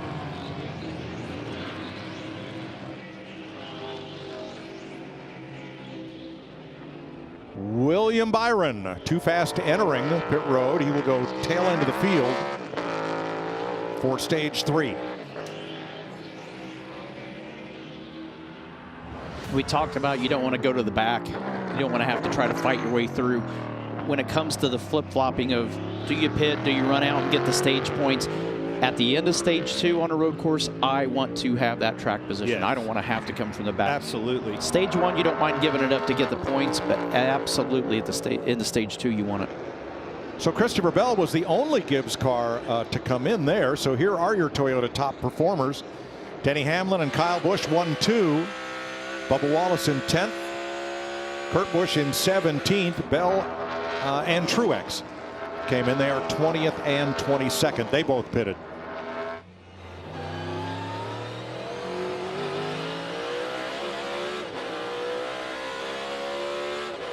No need to race them. They'll be staying out. No need to race them. That was Kurt Busch's team. They are 17th with Hamlin the leader. And Hamlin, we talked about it, deep in the points, needs stage points, needs something to dig himself out of. You know, take him wherever you can get him. And this stage 2, 10 points goes a long ways towards that goal at the end of the year. If, in fact, you're going to have to race your way in. About 11 seconds separate Hamlin and Kyle Busch as Joe Gibbs Racing tries to get their season on track. They were lined up for a 1-2 finish earlier this year, but a caution flag and a green-white checker stole that opportunity from them. Teammates Logano and Blaney for 3rd, and Almirola rounds out the top 5. So 2 Toyotas, 3 Fords. The first Chevy is Austin Dillon in 6th. Not got under him there. That's what I love about this track. The corners aren't so long to where the apex is a long apex at the bottom of the corner. It's a point in a lot of sections. So if you miss it by a little bit, you miss it by a lot, and you create a huge opportunity for somebody to get their nose in. The other side of that, for 2 guys racing like this, you have to hold it out to get that drive up off the corner. And if there's somebody in your rearview mirror right on you, you can't do that because you open the door up for them to dive bomb you and make the pass. There's Kyle Busch's day. Now remember, lap 14, he fell back to 31st. He did have that spin when Chase Elliott got into him coming into turn number 12, but he has fought his way back. He was in position to win the truck race, and they went 3 wide at turn 11 on the green-white checker, and none of them won it. Zane Smith crossed under, got the big launch off 11, and went to victory lane. Last lap, stage 2. Last opportunity. A lot of points. I don't know. He's going to have to get close. You can see him dive it off in there, Tony. Doesn't get much closer. Gave up a little bit on exit. Still through the stadium section of this track. And Kyle really got through there good. Oh, Joey slipped up. Yeah.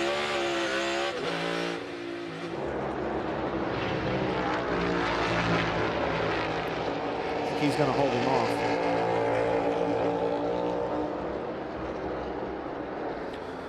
Denny Hamlin, your leader, coming to turn 20 for his first stage win of the season. The fight is for second. 9 seconds behind him. 10 needed points for Denny Hamlin, and then it's going to be Kyle Busch, Joey Logano, Ryan Blaney, 2, 3, 4. Eric Almirola, 5th. Austin Dillon, rookie Harrison Burton, then Ross Chastain, Austin Cindric, and Bubba Wallace lined up for the stage points, most of which go to Denny Hamlin. Clint, I saw you and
took 50,000 tons of sunset red granite to build that state capitol here in Austin in 1888. Beautiful structure. You know, Texas is the only U.S. state to have once been an independent country. As the Ukraine fights for its independence, Fox Corporation has helped raise over $12 million for the American Red Cross to support their mission of providing aid and resources, food, water, medical supplies, and housing support to people in Ukraine and those who have been forced to leave their homes. Please join us in supporting the Red Cross relief efforts. Donate by visiting redcross.org/FoxForward or just scan the QR code at the bottom of your screen.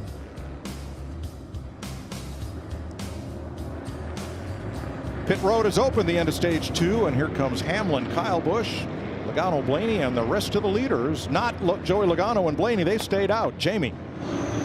Eric Almirola, one of those pitting, got really sloppy there, in his own words, loose. So he needs some rear grip. So does Kyle Busch, says he's just as bad there, lacking rear grip. That's kind of been the issue since practice yesterday. Regan? Chris Gabehart on the 11 car said that he would keep Denny out there to get as many points as he could. That's exactly what he did. That race car right now, struggling through the slower corners. He can't exit the slower corners as good as he'd like to.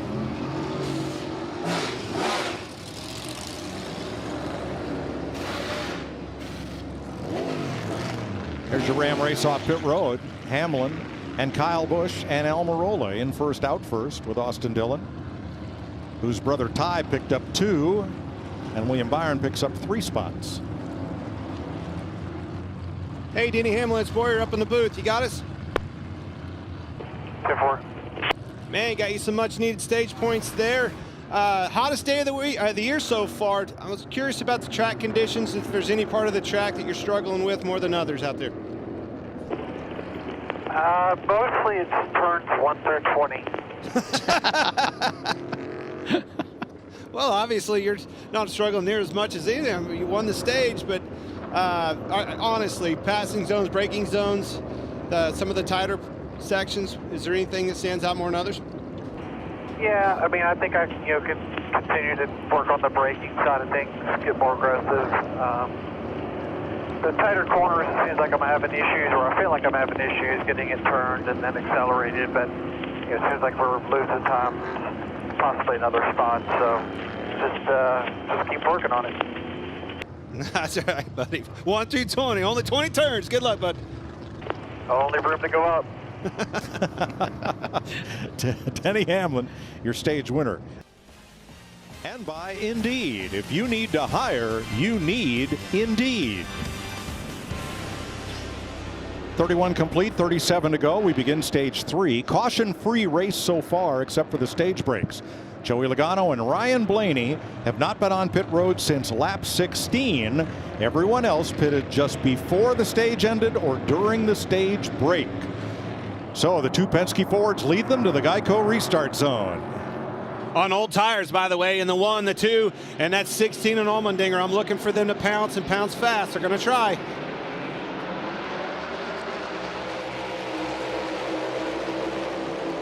Everybody on the lead lap. They all fan out. Whoa, Joey Logano.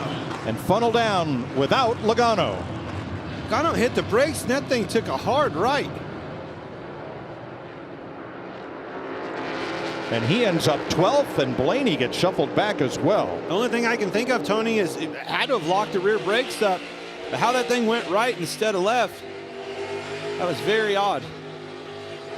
It's not what you expected on the restart, obviously. But what we've seen a lot with these guys is when they have to make a correction to try to catch the back of the car, it seems like it's easy for them to overcorrect. So for it to, whether it was him turning it or whether it turned on its own, but for some reason, these cars, it's easy to overcorrect them. Well, you knew you saw the teammates of Logano and Blaney up there on the front row. You knew those 3 tires, or 3 cars on 4 tires, going to be a battle for the lead. And who was it going to be? Chastain in the 1 car. Second straight restart. The leader did not make it cleanly through turn 1. Here's another look. Ready. Green flag, all rolling, all rolling. All rolling. Still inside, mind up. Oh, it didn't go right. It went left first. Yeah. Man, big time lockup. And even the left front lockup of Ryan Blaney right after him. Yeah, Blaney locks the fronts. Everybody just too hard, too deep into that corner. Wow, great save, Joey Logano. That was a big, big save because that could have went wrong twice. Both times that he corrected. They exited pretty control. They exited turn 1 5 wide. When it starts doing that too, it's such a helpless feeling because the only thing you can do is get off that brake pedal, and you need it to stop. That's why he shot over there. And again, give credit to a racetrack that's got that runoff area, enabling him to have that. Wasn't a trap, a rock trap, or grass or anything else. 6th place battle here.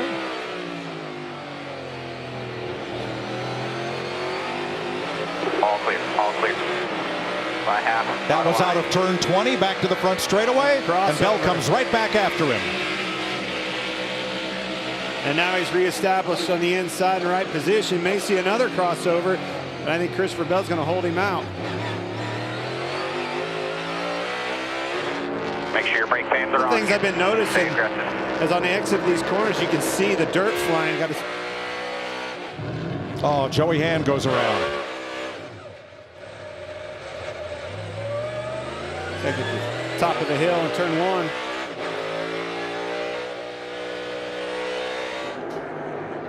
Joey's had a rough weekend. Yes. Practice didn't go so well yesterday.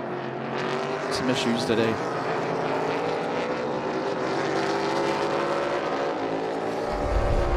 Let's show you what happened to the veteran road racer.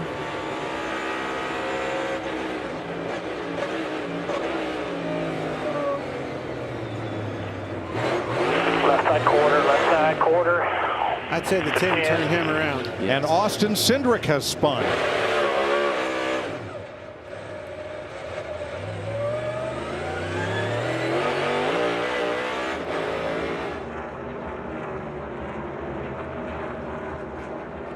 Oh. Looks like that's off a 10 coming downhill. It's a kink. It's the same place that Ryan Blaney yesterday had an issue going over the curbing.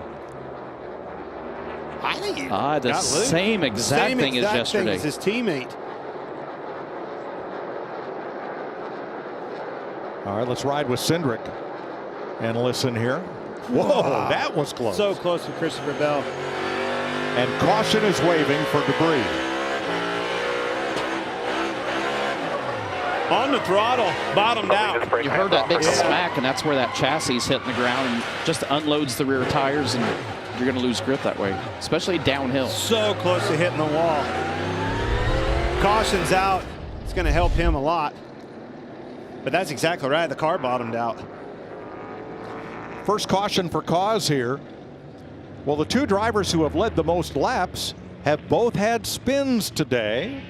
Daniel Suarez and Austin Cindric.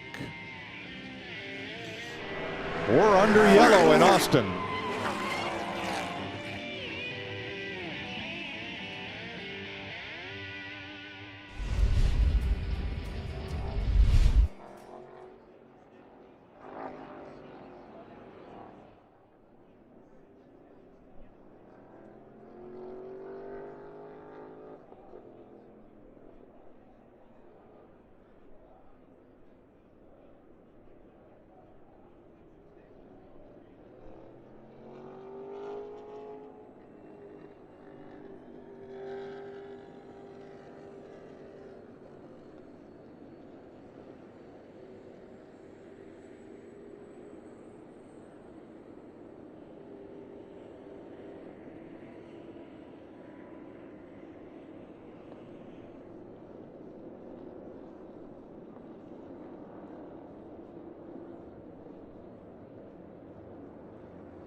Under caution, Ross Chastain is your leader with 34 laps to go in the EchoPark Automotive Grand Prix. Earlier, Michael Waltrip took EchoPark sweepstakes winner Rocky Forrester for the ride of his life. Rocky! How you doing, Mikey? How you doing? EchoPark sweepstakes winner. Your experience is just getting ready to get a little bit better. Oh, wow, I'm excited. Yeah, I'm gonna take you for a ride in my Tundra around the racetrack, and I'm gonna try to scare you. Are you ready? Yeah. Let's do this. G-force activated. Coming right here to the Lone Star flag. Don't mess with Texas. No, don't mess with Texas. And we're coming up to the checker flag. Throw the checker flag. This is it right here. Woo! Rocky, I got one more surprise for you. All right. On behalf of EchoPark Automotive, I'm gonna give you this Tundra. No way. Oh my God. I need a bag. This is your truck, your baby. You're gonna drive it home. I just want a truck. Oh my God, Mikey, just hold my. You just gave me How about awesome. that? Well, we've already had one winner here in Austin, Texas. Who will be the winner 34 laps from now? Ross Chastain, AJ Allmendinger, and Tyler Reddick bring them by under caution, along with Ryan Blaney, Christopher Bell, Joey Logano, who had that slide up at turn 1, has chosen to come to pit road. Let's go back and listen to Logano after that wild restart. And turn 1. Sorry, hit the brakes, they locked up. Rear's locked up on me. Thought I'd be all right there.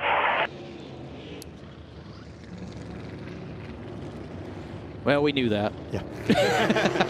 Yeah. It's still a heck of a save. Yeah. Could have been way worse. Yep. Yeah, absolutely. There were a lot of things that could have went wrong in that transaction. So Unfortunately, didn't give a chance for their strategy to play out. That's the only bad thing. Austin Cindric also pitted along with a number of drivers in the back half of the field. 33 laps to go in Texas.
From road racing to short tracking next Sunday on Fox.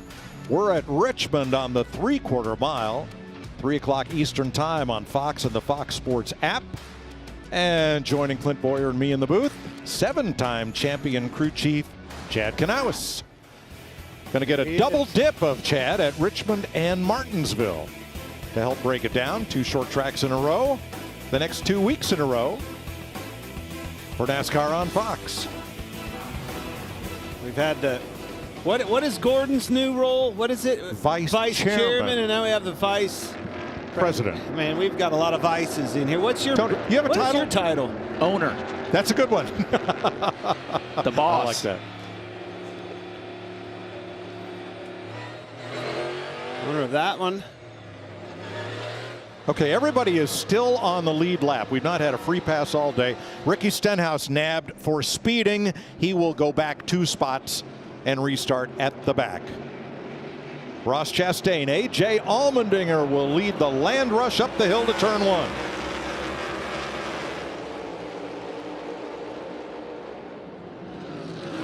The 2 of them combined to lead all but 5 laps of yesterday's race. And we're going to get through there cleanly. Wow. You notice the trade-off. Those guys hug the inside trying to protect that, but on the exit, they all end up way wide because of it. It's also funny how they learn. You know, you keep pushing a little bit harder until something happens, and then all of a sudden the next restart, everybody kind of settles down and calms down. Well, the last restart, we were 3 wide coming down the hill. Now, we're minding our P's and Q's through the S's. But for Tyler Reddick and Chase Briscoe. Something happened to Bell there. I don't know if he missed a shift or what, but he's going to lose 3 or 4 spots, if not more, by the time we get to 11 here. Here's your 3 wide into 11. Whoa. And you heard that downshift. I'm going to tell you, turn 11 is extremely challenging as a race car driver to not over-rev that engine on a downshift. When these things blow up, you're like, well, how did it happen? Because you have a rev limiter and understand. If you downshift that thing and turn it too much on a downshift, it'll actually blow through that rev limiter, break a valve spring, and ruin your day. Well, it's mechanical. It's mechanical versus electrical. On the upshifts, it'll cut the ignition out. On the downshifts, it's literally the wheels are spinning the motor, so it doesn't matter what the electronics is telling it to, and it can't. Yeah. Chase Elliott picks up 3 since the restart. Note Blaney is still out there on those tires he got back at lap 16. Well, that's the bet he made. He's having to ride it out here, hoping this strategy plays out. How about Denny Hamlin, Regan? Mike Denny won that last stage, but keep an eye out. He just radioed to the team that he has a steering issue in that race car right now. That's it. I can't call anybody else. Tony, you're taking over. Definitely don't talk to my 4 drivers if you can avoid it. You're going to.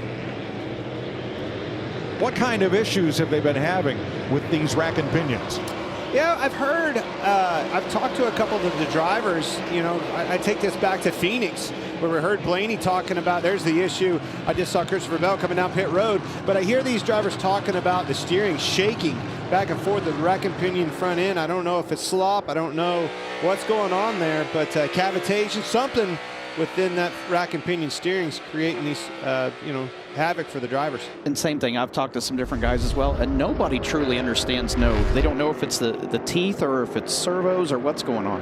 Whoa, trading paint. Yeah. Chase Briscoe, Tyler Reddick. I don't think he meant to, but he leaned, Chase Briscoe on the 14 leaned on Tyler Reddick pretty hard. I was wondering if the favor was going to be repaid. I think he was actually happy that he was there. It kind of caught him. Got him sorted back out. Up front. Manny's only got 1. Uh-oh. Regan. Mike, you guys see the 20 car on pit road, another Joe Gibbs car, another steering issue right now on this restart. It's weird how it all happened at once for both Gibbs cars. I was going to say last to second here for A.J. Allmendinger in the 16. Won yesterday. Can he sweep the weekend? 1 spot in between him and doing so. Can you imagine how big that would be for him? Oh, man, he did it last year. Absolutely. You know, you want to talk about This is a ringer in the Cup Series. Yes, the Dinger has been in NASCAR, winning the Xfinity races, but he's not, a permanent driver in this thing right now. And I'm telling you, as a ringer coming into this, against this competition in the Cup Series, the job that he is doing, you just can't speak enough about it. And don't forget, he started in the rear under penalty because they changed the steering rack between yesterday and this morning. With all of the races he has run and won in IMSA, in IndyCar, in open wheel and closed wheel cars, predominantly his career has been road racing. So sure, the Dinger's a road course ringer. All right, for good reason. I'll probably stick with it too. Just smooth. I think he checks all the boxes as a road course racer. He's smooth. You got to be that. He takes care of his equipment. He's a good breaker. He gets into the corner hard, but he's aggressive, all in the same conversation. But he really knows. He knows when to push and he knows when to save, and that's more crucial on road courses than people realize. You're having to take care of the brakes. To your point of on the downshifts, you have to take care of the motor. There's a lot of variables with taking care of the race car on a road course that we don't normally see on an oval. And AJ is really good at knowing when to take care of that car and also when is it time to push, when is it time to put that pressure on. He just maximizes the day at a road course. Martin Truex Jr. is the leading Toyota in this race. He is 7th, just a lap ago past Cole Custer for that spot. Custer is 8th, Alex Bowman is 9th, and here's 10th place Kyle Busch. Here he comes. 4th place Chase Elliott, last year's winner here in the downpour. Mr. Unhappy today. You knew he'd figure it out. Getting happier. Yeah. I think I've seen some interviews from you like that. Absolutely.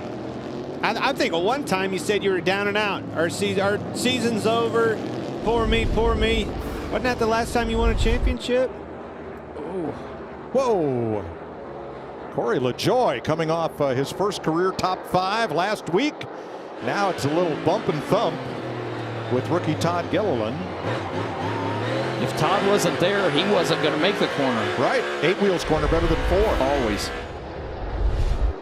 And once that thing, again, just like we saw with Joey Logano, he didn't have that runoff area. He had a car right in front of him. The only thing you can do when that thing gets to bucking out from underneath of you is let off that brake and run off in that area, and you didn't have that. And the 38 car pretty hard. These cars take a beating, though. That's one thing that I really haven't seen yet. Now, mind you, yet. This third stage, when the money's on the line, you get over there to the stadium section of this place. I look for these cars to start beating and banging on one another, and they can take it. These things can take a beating. Jamie? Well, Kurt Busch, we're riding on board with him right now, not having a good day. Came in here hoping to have a good race, not just at the end, but their problems have continued. The front is just so tight, he hasn't been able to turn. No lateral grip. They have literally thrown the kitchen sink at this 45. They've unhooked the rear bar. They've adjusted the front shocks, air pressure, you name it. They've done it, and he hasn't been able to make up a whole lot of ground up to 26th right now. Now, you saw how late he was back to the throttle there at turn 1. Half of the drivers in the top 10 right now participated in one of yesterday's races. We'll discuss that after this.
wouldn't believe the choreography going on up here with 28 laps to go and Ross Chastain in the lead, because it's time to look at today's Credit One Bank ones to watch.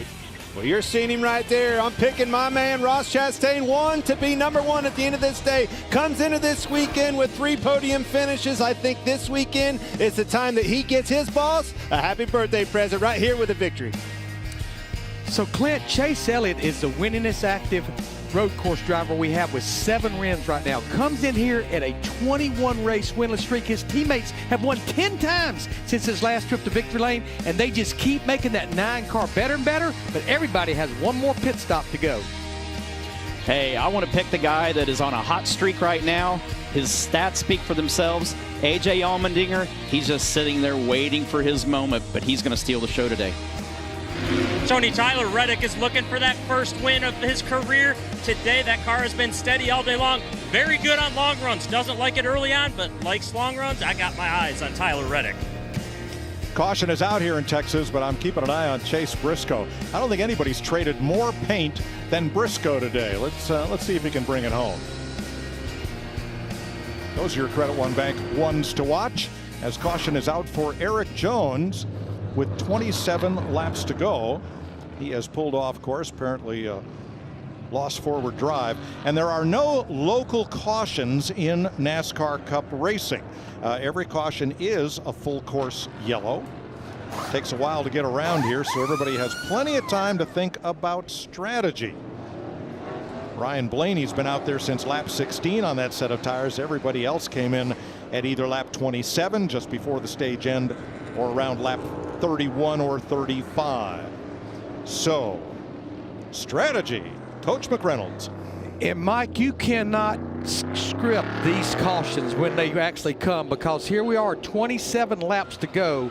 Remember the fuel window, 22 to 24 laps, but watching kind of our fuel forecaster, I think they can go probably up to about 25 or 26 laps. So I think everybody comes here, packs that thing full of fuel, try to save as much as you can until we go back racing. Thanks, Larry. Now, we listened in on Tyler Reddick and his team. Good enough about what we have to just drive back up through here. First off, take a huge deep breath for me here. Run top 5. This isn't 2 years ago when we were running 15, okay? Run top 5 every week. This is not that bad. Relax, deep breath, reset. Long way to go. Well, I like the way they're thinking. That's one way to calm him down. Hey, man, I like it. Yeah. I want to know why he's so upset. The top 5 run right now is strong right now here. Well, he sat on pole here last year, qualified well this year. Thinks he has a shot to win it. Might also have been that 14 car that bounced off of him like a backboard at a basketball game. Might have been. So let's look at AJ Allmendinger's day, the Los Gatos, California driver. Stage 1, stage 2, climbing to the top. Currently second, won by a pretty substantial margin here yesterday.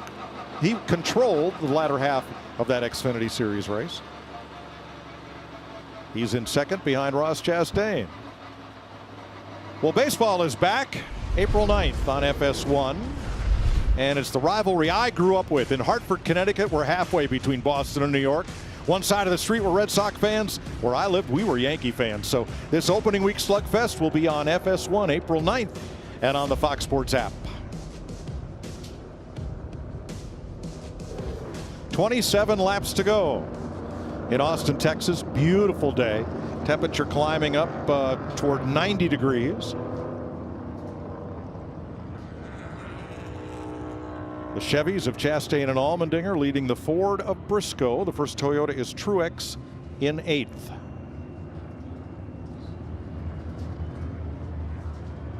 This is such a beautiful facility. You can walk the track, you can sit on the hillsides, you can go up the observation tower for $20 and get a view of probably from here to the Gulf. That tower is 100 feet taller than the Statue of Liberty. You couldn't pay me $20,000 to get up on top of that tower right now. It's Boyer's perfectly been stable. You could me, Mike. You could me. Yep. I'll go. You're just giving money away anyway. What are you talking about? Hey, that's a lot of money, bud. 36 people went 6 for 6 today playing Fox Bet Super 6. It's free to play, and they will split $10,000 of Clint's money pending verification of eligibility and all the fine print. All right. Well done. Free to play. If you didn't get it this weekend, get back on. Join us next weekend. Fox Bet Super 6. A lot of fun. $10,000 on the line every weekend. Now, fellas, this pit road is pretty narrow. If everybody pits at once, and with Christopher Bell getting a free pass, everybody will be on the lead lap. Yeah, this pit road is very similar to the one we see at Indianapolis Motor Speedway, and it creates havoc when everybody comes. And mainly because guys finish their stops, they're the first guys in. There's still guys in the back of the pack still coming. They're trying to get in their boxes while the other guys are getting out. Oh, there's a nice touch. They've stenciled the driver name in front of the stall. That's in case you forget your car number. You can look on there and find your spot that way. It's just first class all the way around. This place has always been that way. But another thing about everybody being in there, you know, we saw the one car, the tire almost looked like it was getting away out of the box. When there's a car in front of them, that will be a penalty. So with everybody on pit road, everything's a lot tighter for everybody involved, not just the drivers. Jamie. And Chase Elliott, you guys talking about the pit boxes, they asked him to cheat to the right about 6 inches just to give the Jackman enough time and space. Car is pretty good now. Corner exit, he won a little bit of help, air pressure adjustment, and they come around to the left side for 4 tires. Reagan. Chase Briscoe on the 14, lacking a little bit of front turn with that race car, in particular through the left-handers. The one of Ross Chastain right now, that car is super close, just not real comfortable at the restarts of the 16 to AJ Allmendinger. Car is good for him. Another miscue for Kurt Busch. He had to back up into his pit stall. AJ Allmendinger couldn't get out of his pit box with Blaney in front of him, lost some 3 spots there. Kyle Busch up 4, and Cindric, no tires. Wow, he picks up 13 positions. Here's the race off pit road.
NASCAR on Fox is sponsored by Credit One Bank.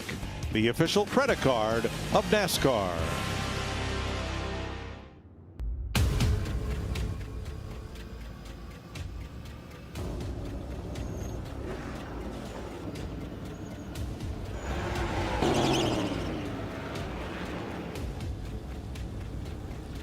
Circuit of the Americas, Austin, Texas. Second trip here for NASCAR. First trip with this brand new car. And first time we've raced here in the dry. Ross Chastain is your leader. A.J. Allmendinger came in second, went out fifth. Let's show you why. He gets in the box nice and straight.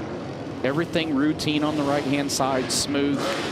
Tire changers got done at the same time. Good exchange to the left side.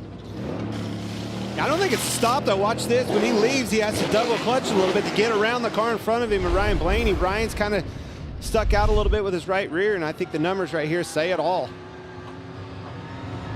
1.4 seconds slower down the length of pit road.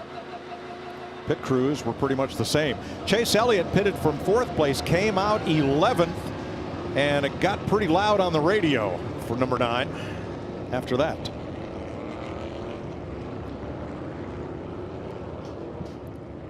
Larry, Austin Cindric did not take tires. How about that? Well, remember, he was on pit road as well as Ricky Stenhouse Jr. and Joe Logano at the last caution, so he only had 4 laps on his tires. Good point. Another thing, car I see up there now, don't look now, but I'm telling you, the 48 car, he was fast in that first stage, laying some really fast lap times down, and when the race kind of flip-flopped, if you will, through the stages of everybody taking tires and staying out, I think he's one to keep an eye on here at the end. Third car inside is Allmendinger next to Kyle Busch. Second row, Reddick and Bowman. Front row, Chastain and Briscoe. It'll be 25 to go, and we're back to green.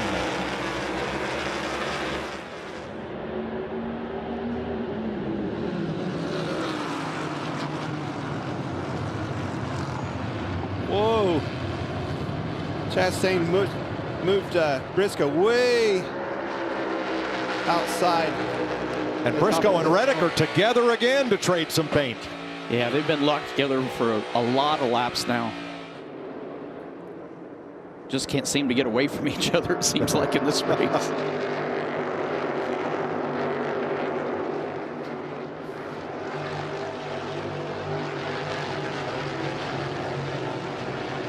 Denny Hamlin, Chase Elliott trying to fight back, and for the lead, here comes Briscoe.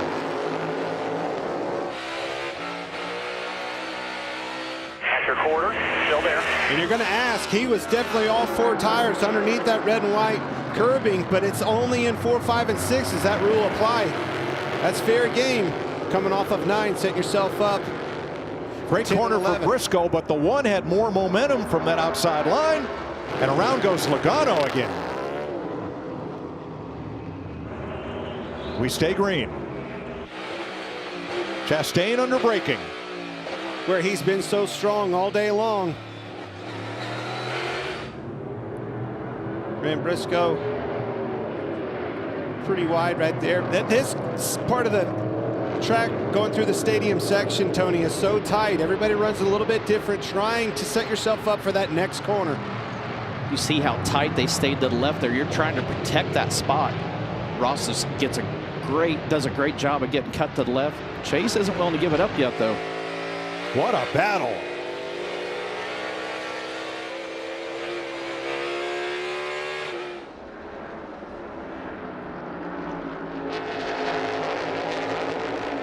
Love watching young guys go after it because they are getting 100% every corner of every lap. And Chase is back established on the inside.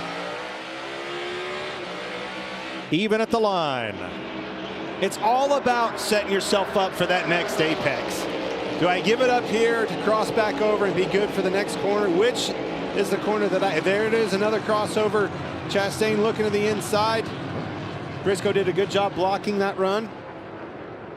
Or just a good job of not overdriving the exit. From the center of the exit, he was able to keep it down, keep it in the groove where he wanted to be, and that's where where Ross was aiming for anyway. Uh-oh, caution is out. Now that is near the stadium section. Bubba Wallace. And there is Bubba Wallace out by the gravel. That's going to be a vacation for his crew chief and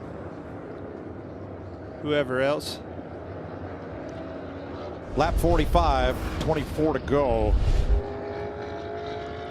I think they were trying to get it back, obviously just nursing it back around. If there's the lug nut falls off, and here comes the wheel. Pretty self-explanatory. And why is the penalty so steep?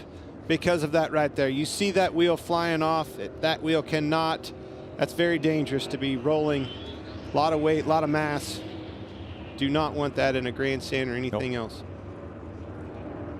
Let me also update. Brad Keselowski penalized under the prior caution for pitting outside the box. Now, when that wheel was attached, I'm sure the gun felt that the nut was tight, but the wheel was probably not flush with the hub, worked its way loose. Off came the nut and the wheel followed. Well, these teams have been struggling with it all year long. I mean, it's about one every weekend we see. Everybody keeps getting better at it, but it's just a new format, new style. There's the lug nut gun that puts the single lug nut on.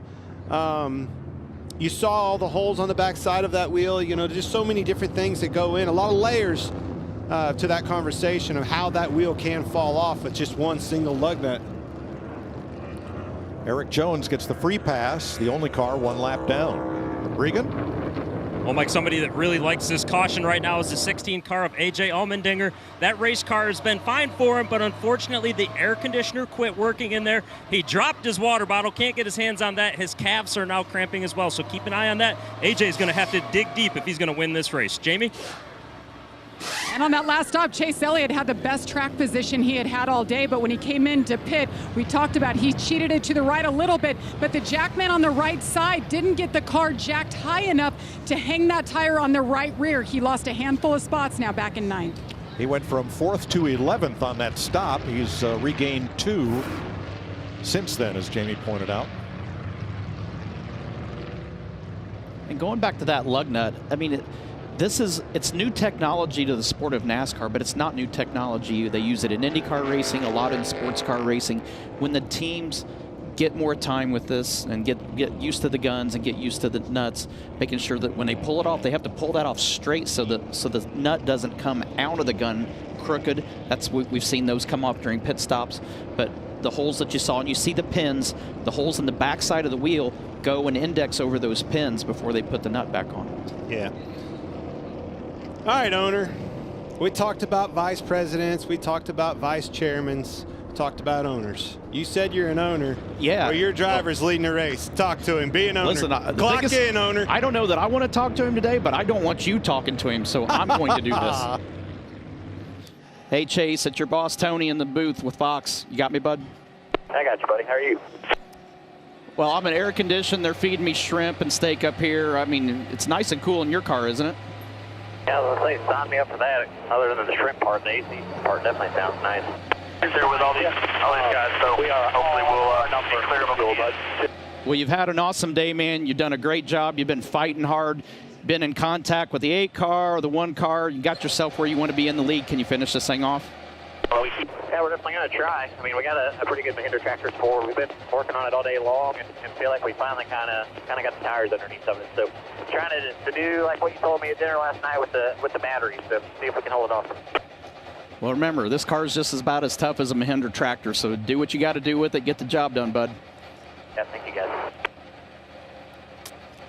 I don't know where you're getting your steak and shrimp at, but I didn't get that. I will say, I was looking at you on camera. They kind of look like, you remind me of Jim Belushi on Blues Brothers back in the day. All you just miss is that cocktail sauce from that shrimp. That belly of yours. Meanwhile, just 21 days till we go back and play in the dirt. That will be the Bristol Dirt Race Sunday night. New date, Sunday night, April 17th on Fox. First time we went to Bristol on dirt, Joey Logano ended up in Victory Lane. Gonna be a fun weekend. Sure is.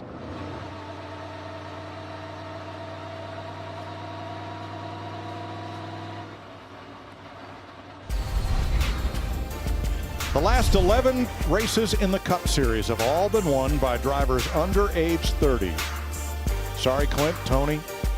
things have changed. Not looking good for a comeback for either of the two of us right now. Nope, not right this minute. It just seems to be a changing of the guard. Blame it, you know, whatever the case may be. I think it's the car. You know, I think that's definitely where it's at. Is, you know, the game's changed. The ball has literally changed in this sport. Now, we were in Phoenix recently, and the top 3 in Phoenix looking a whole lot like the top 3 right here, right now. There's Chase Briscoe on that final restart, keeping Ross Chastain behind him, and that was the key. Tyler Reddick to the outside. Briscoe was able to drive off and leave them and score the big win. Pretty hard to believe. You think 2 weeks later, here we are. You think he still has 3. those Tony Stewart uniform pajamas he wore in that picture about age 6 or so? I know he does. I mean, when we were talking, he says he still has a bunch of stuff from when he was a kid in his room, and he goes, maybe now that you're my boss, I can get rid of some of that stuff. I'm like, no. Hey, bud, that stuff, I'm very superstitious, so I'm all about things being lucky and don't disrupt things when things are going well. So I told him, keep it. It's so funny you were talking about those pajamas, because this is how I know our time has passed.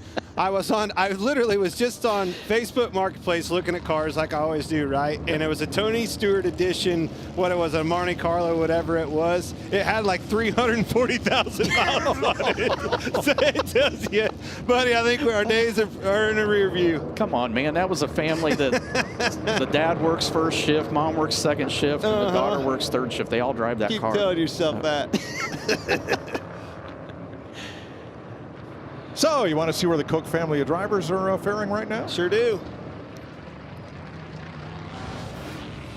There they are. Denny Hamlin 11th, Austin Dillon 16th. Everybody still on the lead lap. Daniel Suarez got turned around on a restart after leading the first 15 laps of this race. And Joey Logano has had a couple of spins back there in 36th. Bubba Wallace 1 lap down. Andy Lally out of the race early. Everybody else is on the lead lap here with 23 to go. Yeah, that bunch, you know, just heart broke for Daniel Suarez. Won that first stage, extremely fast all weekend long. Started on the front row and just cannot seem to capitalize. The other one's the 22 of Joey Logano.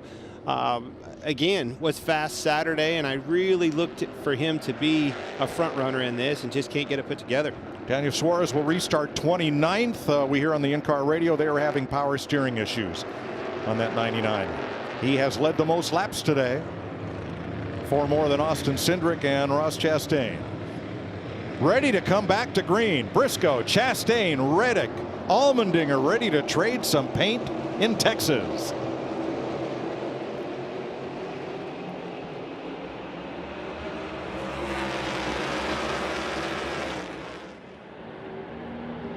Chase Elliott, big swing to the right, sends some cars off to the side there, trying to make some room. See Kyle Larson trying to shoot to that outside. Afraid he got too far outside.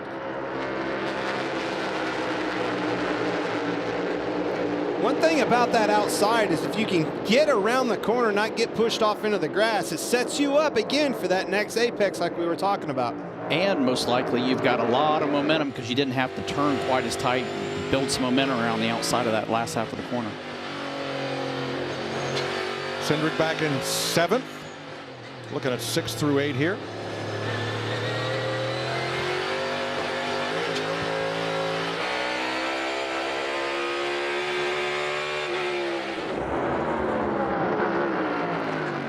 He's under him. I think he's going to move him up. He sure did.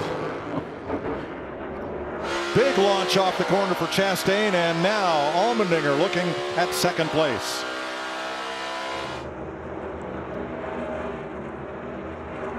Allmendinger's pushing the 14 pretty hard. I think he's quite close enough. Turn 12.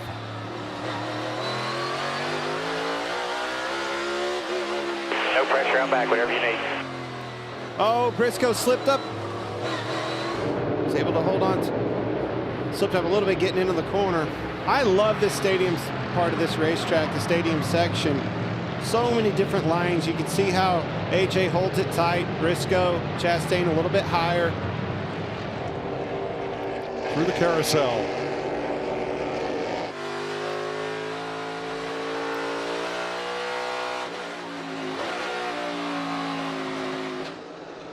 19, sweeping off track to get a good run off 20, and back to the front stretch and up the hill.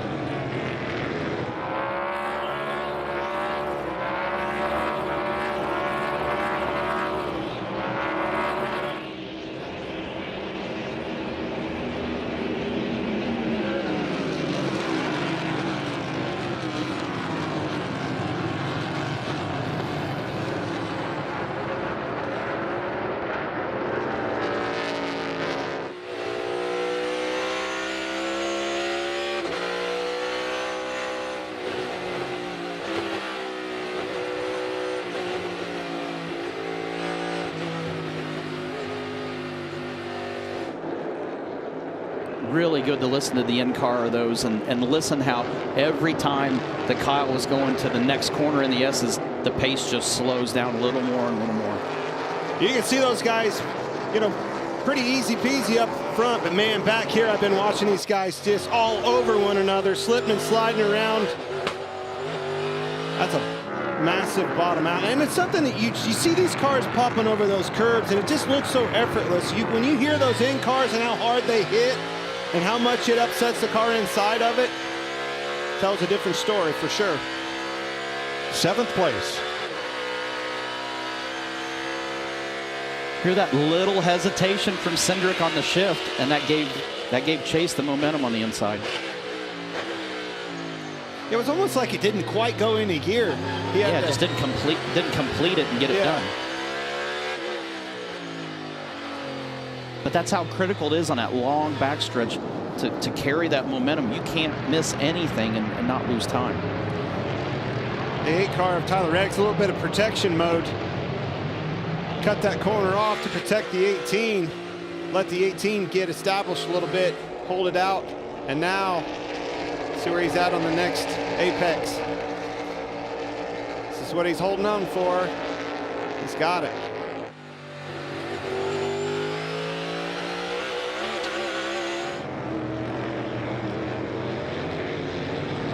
There's Alex Bowman as well. So many times, though, in a 20-turn road course like this, how many times have we seen guys through the S's, through the stadium section, be able to run too wide and not have issues racing with each other? It is just I absolutely love this racetrack. I think it's so race-friendly. I think it provides a lot of action and opportunity because of the layout. Just think it looks like a fun circuit to drive. A.J. Allmendinger in 3rd, 1.4 back. Just so you know, buddy, the 14 and the 1 do not get along. Any of us really get along?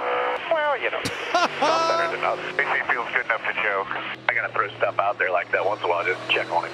Yeah, 10-4. Do any of us really get along? Are you kidding me? I guess he feels good enough to joke. He was just talking about air conditioner and upset about that. What he wants them to do is exactly what that crew chief was saying. I want them guys to get up there and not get along and hand this to me, just like we saw in the truck race. Jamie, you got something for us? Yeah, how about the 18 of Kyle Busch? The comeback for him as Alex Bowman tries to go to the inside. But Kyle, remember, he spun earlier on. He raced his way all the way back up into the top 10. And the last stop, his pit crew over the wall got the job done. Just over 9 seconds, gained him 4 spots and put him in this position to battle with the guy he went toe-to-toe with yesterday at the end of the race.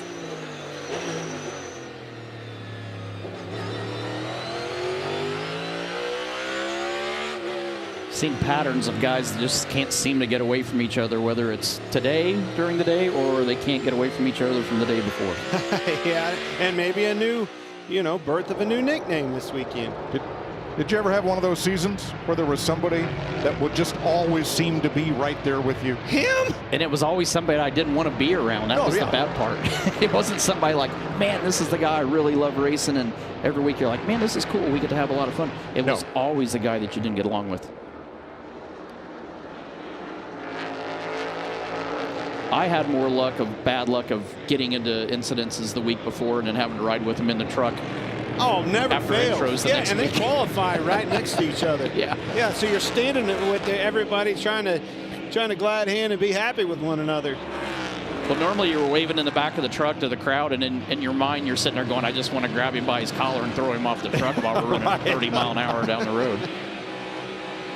So in a topsy-turvy season in which Spire Motorsports has as many top fives as powerhouse Joe Gibbs Racing, the top 6 drivers in this race are from 6 different teams.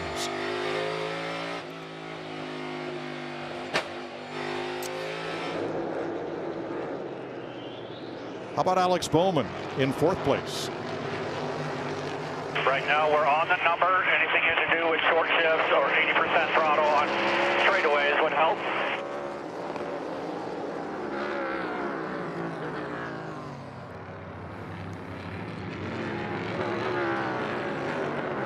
Here's his teammate Chase Elliott to the inside of Tyler Reddick and moving up on Kyle Busch.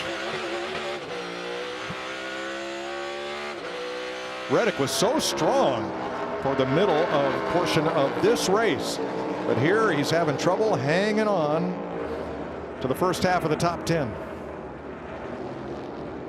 You can see him there. It just seems like he's having trouble under the braking, which are obviously so important and a must in an area where you need to be good.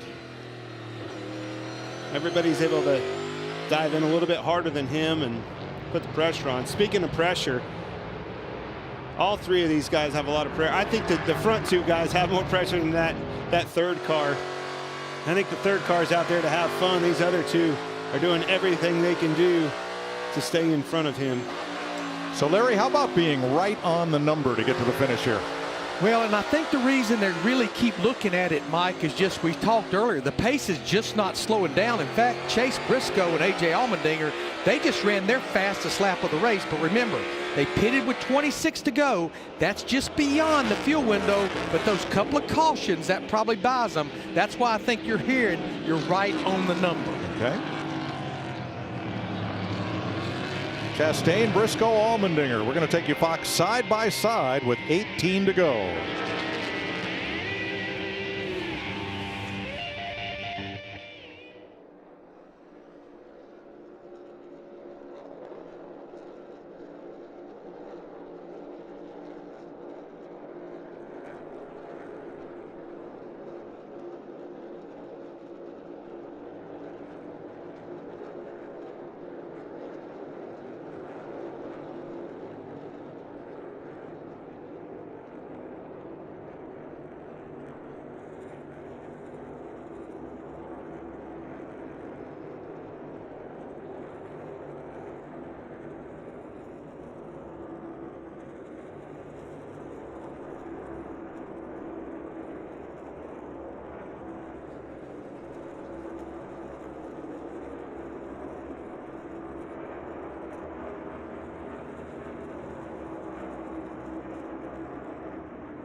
17 laps to go in Austin, Texas. Ross Chastain in front of Chase Briscoe by just half a second.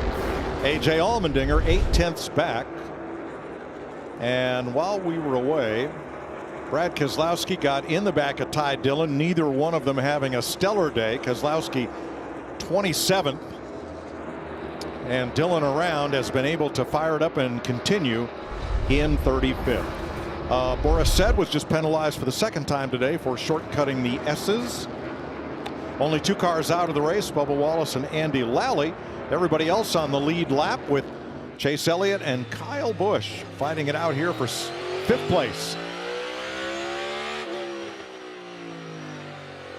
Be interesting to see where Chase would actually have been if he didn't have that slow pit stop. See how close to these leaders he would be.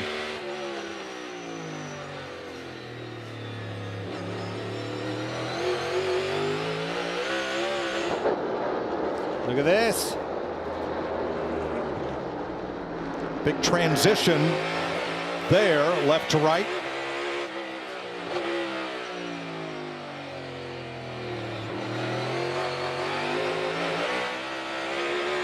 It's putting the pressure on him.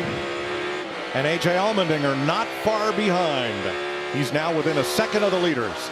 But I don't think he's close enough if they get side by side to be able to capitalize on it unless they get in one another and shove each other, you know, quite a bit off the track.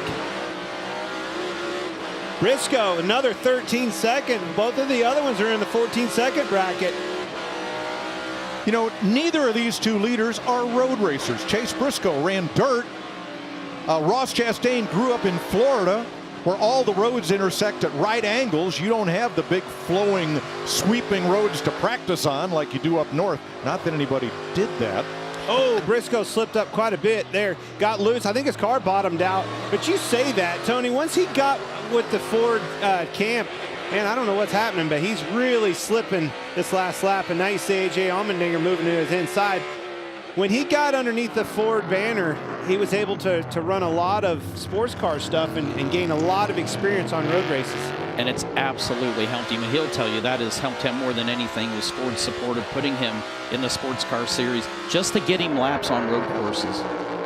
That's not at all what I thought was going to happen. You could see he was putting the pressure on Ross Chastain and then all of a sudden started slipping and sliding around, and within 2 corners it was passed by A.J. Allmendinger.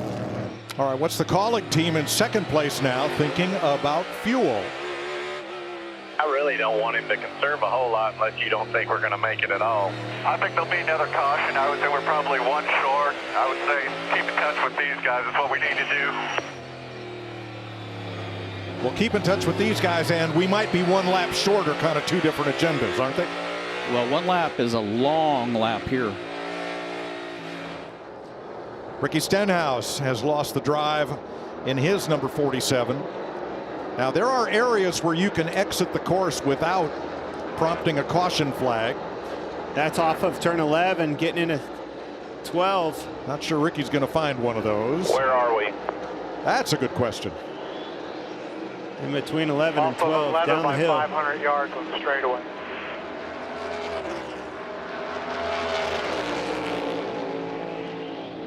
It's not going to roll back unless he can get it fired back up.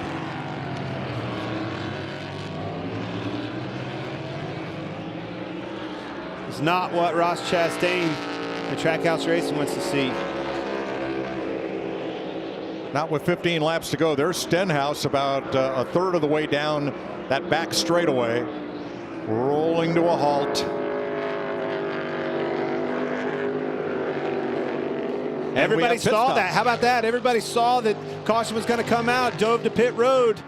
This could be a huge determining factor in this race. They're going to have to throw the caution. Question is when. They're going to let these guys. There it is. Caution is out. And when the caution comes out, pit road closes. So everyone who made it to pit road under green huge will have an advantage.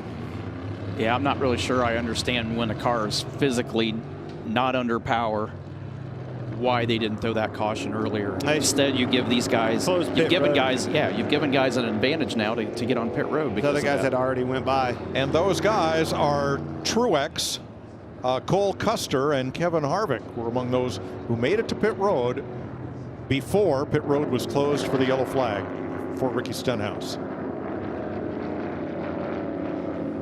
Well, like we mentioned, it's such a long course, the lap times, and we saw it with Daniel Suarez earlier in the race when he had a flat tire. You're not going to go a lap down here, so having that opportunity, and the field wasn't strung out too far, but had enough that you could gain some spots and or not at least lose all the track position that you had by making that pit stop. There are a few areas on this course, including one right across from us here on the front straightaway, where there are breaks in the wall for either safety vehicle access or let the pace car out, or for the shorter versions of this course. But Stenhouse could not get to one of those to get his car to a safe place. So he stops on the straightaway and the caution comes out. Well, Larry, now what would you like to do? Well, one thing this does, if you were right on your number, this helps you with the fuel situation. But honestly, Mike, we still have 25 drivers out there that's not pitted. They've got about 7 to 8 laps on their tires. You're pretty much, your bet is made if you're up there inside the top 8 to 12. You've got to stay out. But now if you're back there around 15th to 25th, absolutely come get 4 tires and fuel. Well, this should certainly help A.J. Allmendinger's team's concern about fuel. Save like a pig right here. If we save enough right here under this caution, we should be all good. We should be good to make it barely. Ricky Stenhouse broke the drive shaft, so he was unable to get any power to that car to move it off track. And they'll push him back here with 15 laps to go. You know, just takes me back to the restart when we had Joey Logano and his teammate Blaney, you know, on the front row on old tires, and man, they didn't make the first corner and they were swallowed up. All right, now we talked about the drivers who pitted, Truex and Harvick and Cole Custer. I seem to remember a well-timed pit stop at Sonoma just prior to the last caution coming out, getting Tony Stewart his final Cup win on a road course. Yeah, we definitely short pitted because we physically at that point of the race didn't have the speed to get to the lead. So Booger Ravitch called me in 2 laps early. Sure enough, we make it 2 laps in the run and the caution comes out, and I'm like, we're in good shape, but we're also a sitting duck at the same time, but we're able to hold on. That was quite a battle between you and Denny Hamlin all the way down to the final corner. See, Mike, those guys that pitted when they thought that caution was coming out, they had to get off sequence. They had to do something different. They were not going to win the race head-to-head against these guys up front. No, they are currently 26th through 28th. Yeah, absolutely. I totally agree with that call. You at least give yourself an opportunity to go forward. You're not in a spot that you're happy with, so do something. Give yourself a shot at one more adjustment during the pit stop and an opportunity to take those fresher tires, even though they're not as valuable as they usually are. They're still valuable at the start of this run. All right, so you heard A.J. Allmendinger's team telling him, okay, now we have just barely enough. Regan? Well, Mike, as drivers, we've always taken for granted how easy it was to save fuel. Simply push the clutch in, let the car coast, fire it up when you want to. Remember, AJ runs in the Xfinity Series full time. He doesn't have a lot of experience in these new Cup cars. Listen to what the team told him about how to save fuel with this and try to get the max savings. I can shut the car off if you want me to. I haven't been because I'm nervous it won't start. Yeah, as long as you don't let the clutch out in neutral, but like just keep your foot on the clutch, you can. Just make sure you do it on cases when you got downhill that you're sure you can get back going. Well, with a sequential box, you wouldn't go all the way down to neutral because then you'd have to come back up 1, 2, 3 up through the gears again, right? I think that's why he said don't let the clutch out. I don't know. I don't know if you. You and I are up here scratching our heads. Yeah. Going, what's that mean? Now, one thing A.J. Allmendinger does not care about. He's off. Is having a good points day. He's not eligible for points in this series. He's here for one reason, and that's to win this race. Absolutely, and that's the position he's got himself in at this point, is just to, I think we watched while AJ's been in third there. I think there's more than what he was showing. I think he's just being very, very strategic about how hard to run. He was watching the one of Chastain and Briscoe racing really hard with each other, hoping that they're going to wear each other out. I think he's just being super smart at this point. And I saw that exactly at the moment when Chase Briscoe had that little slide and got off. Allmendinger pounced, and now he's the second place car. Exactly. 14 laps to go. Your Progressive Race summary. Ross Chastain is one of 8 leaders today. He's now been out in front for the most laps, 19. 10 lead changes. 37 make that now 36 cars on the lead lap with Ricky Stenhouse out. And we've had 6 caution flags, including the 2 stage breaks. Now, the drivers that are part-timers in the Cup Series that we call the road course ringers, those with a lot more, let's say, road course than oval track experience, like Joey Hand, who's won at Le Mans, at Daytona, and at Sebring. He is in 18th. Boris Said has had a little trouble with the S's. He's in 33rd. Rookie Loris Hezemans, champion of the NASCAR Euro Series, 36th. Andy Lally's car had trouble in inspection and only ran a handful of laps and is out of the race. But A.J. Allmendinger carrying the flag for what I like to call the Dan Gurney group, the road course ringers, after the all-time road course great who won 5 races, 4 in a row at Riverside, California for the Wood Brothers.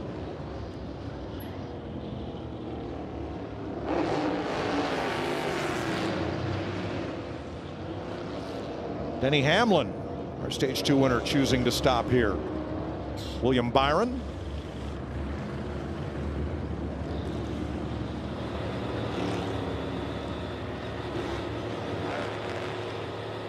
And as you said, Tony, if you weren't up there in a position to win this race, hey, let's try something. Absolutely. Let's try stopping here, getting fresh tires. They have 5 sets plus 1 carryover set from practice. And at least let's see what we can do to get ourselves back up front. Well, the other thing is, too, is you have no idea with all these guys up front on old tires. You know the melee's coming. You know they're going to start pushing harder and beating and banging on these restarts. If another caution comes out and 5 or 6, 7, 8 of them take themselves out, now you're in the catbird seat with track position, with tires.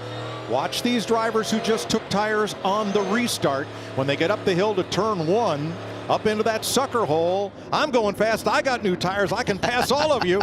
And they're going to be 6 or 7 wide going in there. Well, and Larry might be able to add more to this. I think those guys that were the first ones on pit road were really hoping that they would draw all the cars behind them on pit road. They wouldn't lose the track position, but would still have those fresh tires. Yeah, because the top 15 stayed out. But what I like to say, this is about the time of the race the wires start sparking inside the helmet. That's exactly right. So these cars up front have 13 laps on their tires. The last time 2 drivers stayed out on old tires, it was Logano and Blaney. They restarted up front and they both lock up the tires going into turn 1. Logano goes off course. Blaney slides the fronts. And that strategy was over. I think part of Blaney with his issue was he's seeing the 22 coming across the racetrack. Yeah. He's trying to figure out where am I going with him coming across like that. Well, he's currently 9th, so he was able to rebound the best. Logano back in 28th. The other aspect of that is that's your first attempt at, you know, that restart on old tires. Every other restart, every other attempt at that turn 1 corner is on fresh Goodyear rubber, and them things are sticky. You know, you go up there on cold brakes and old tires, you can tell it's a handful. Hey, Daniel Suarez is back in the top 15. Now, one thing I like watching turn 1 is you climb that hill, 130 feet of elevation change, and just when you need the downforce on the nose the most is right when the hill flattens out, and then you have to turn in, and whoa, nothing sticks. Yeah, all the variables are working against you at that point. No load on the front tires. You're starting to turn in. You got the inside tire as light as it's going to be at any point of the racetrack. That's yeah. You act like you're a driver. Good luck with that. He is, man.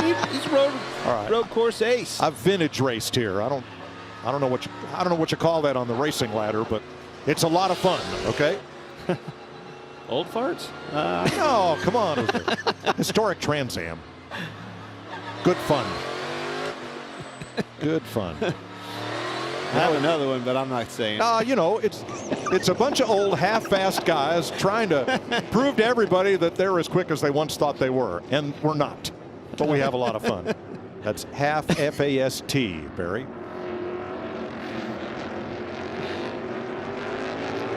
I watched you at Sonoma. It was a lot of fun to watch you guys. It was a blast. We'll get you in one of those. I don't want to qualify for that yet. You are. Here we go, boys. I'm excited. Get on your feet. All right, they're going to restart with 12 to go. Chastain, Allmendinger, Briscoe, Bowman, Elliott, Kyle Busch, Reddick, Cindric. Here we go.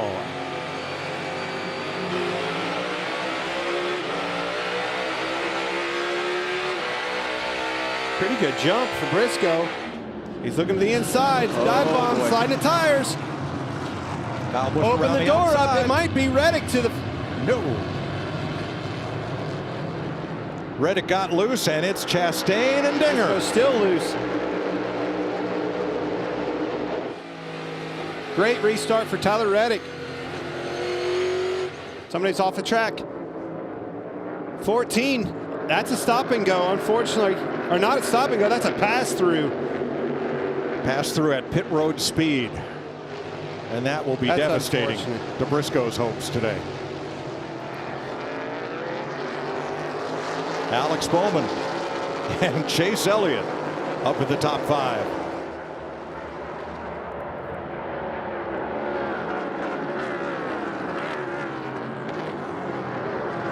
Pass through. Remember his lights in that first segment. Wow, around goes Cindric.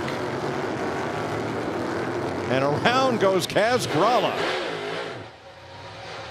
Now we've got about 2 minutes to clear the track before they have to throw a caution flag. So plenty of time for them to get going and for us to stay green.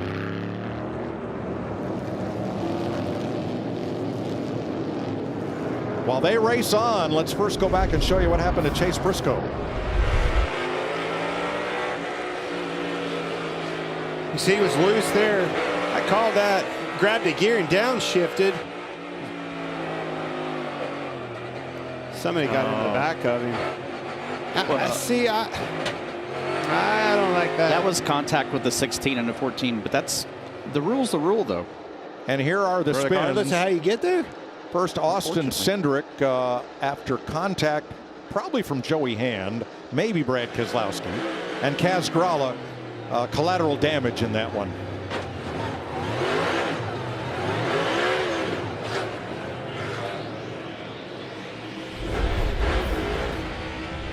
Here's Chase Briscoe.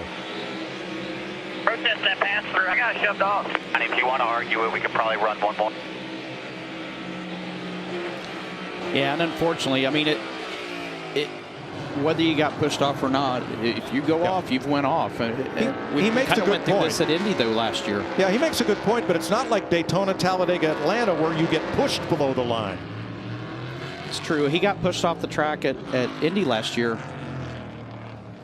Well, it's a moot point because something's happened to Corey LaJoie's car, and there is fluid on the track. So race control has Chase Briscoe's situation under review. I'm not sure. I think they may look at that a second time. I'm sorry, Tony. Man, I don't see it that way. He got knocked off of the racetrack. You can see clearly at no penalty the 14, and I agree with that call. That's the right call, in my opinion. You can see the contact in the back of his car. I understand what you said by the rule, but it's a different scenario if you get knocked off the racing surface. That wasn't his doing. It wasn't his choice. He got moved out that way. Yeah, he didn't cut the course. He got punted off course. Well, and the good thing, the most important part of it is as long as it's the same for everybody, I agree with that too, because you can see right there he got hit, moved out of the way. Enough of a penalty by just losing the track position that you did. Well, now, if he would have shot across there and gained 3 or 4 spots, I'd have been telling you a little bit different side of the story and had a different opinion. But I don't see he lost 3 or 4 spots by getting knocked off. There's 3, there's 4 spots. And that's enough penalty. See, he and Allmendinger got together, but then the loss of forward motion might have taken Chase Elliott into him and off the track. But whatever, he didn't just drive off there. So good call. Well, just to your point, he did lose spots in the transaction. So I like it for all the drivers because something happens and you get pushed off. I mean, that's what happened last year at Indy and it ruined his race. You know, he was in a position to not necessarily have a result where you had to go and do a stop and go and lose all those positions. This is a step in the right direction. Just actually glad to see that it's changing, because it does give these other drivers peace of mind that they can race, they can put themselves too wide without necessarily having the risk of it automatically being a penalty. So Briscoe falls to 8th, and he will stay there as the penalty has been withdrawn. Okay, where's my tires? Where's the first guy on those 4 tires that we? That would be saw? Cole Custer in 9th place. 9th place. Gonna have to keep an eye on that. Cautions breed cautions. Martin Truex in 12th and Kevin Harvick in 16th. That conversation's gonna start being. They have fresher tires. And not only Custer in 9th, somebody that had trouble, Christopher Bell's up to 11th now.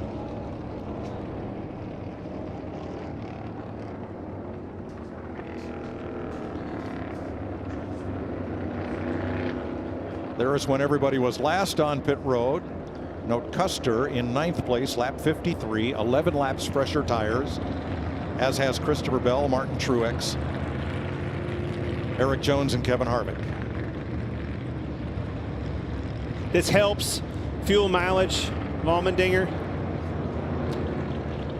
And Briscoe will pit under this caution. We'll step away and go Fox side by side, coming to 10 laps to go in Austin.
Most road course wins in the Cup Series all time. Chase Elliott has 7, including this race last year.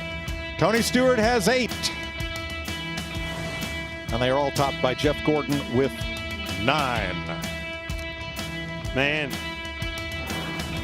the old vice got you right there. They're not an owner, but the old vice chairman got you and wins on the road course. You know how many I got? I'm not even going to give you anything. I was going to say, did you make the list? Yeah. Didn't even on the list.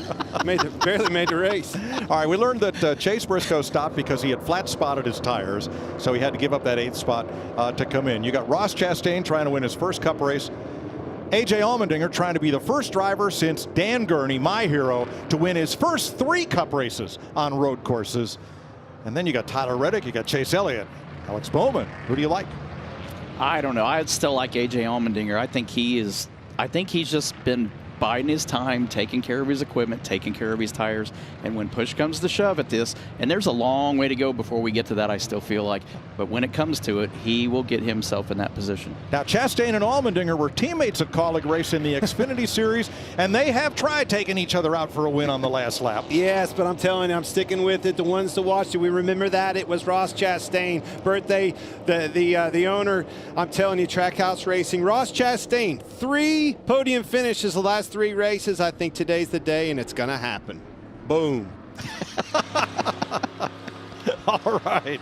It all begins with this restart with 9 laps to go. 5 Chevys up front, then Kyle Busch's Toyota. And remember, pole sitter Ryan Blaney, his Ford is in 7th ahead of Cole Custer and Michael McDowell. Custer, Truex in 10th, and Harvick in 15th with those fresher tires. Let's see how this plays out. Up the hill to turn 1.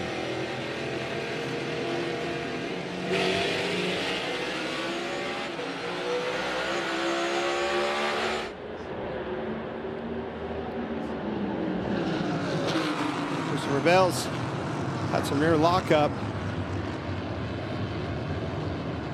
Chastain and Allmendinger, they trade paint. Somebody's around and off coming down the hill. Cloud of smoke and a hardy Cole Custer. Tough break there. And he is rolling. We will stay green.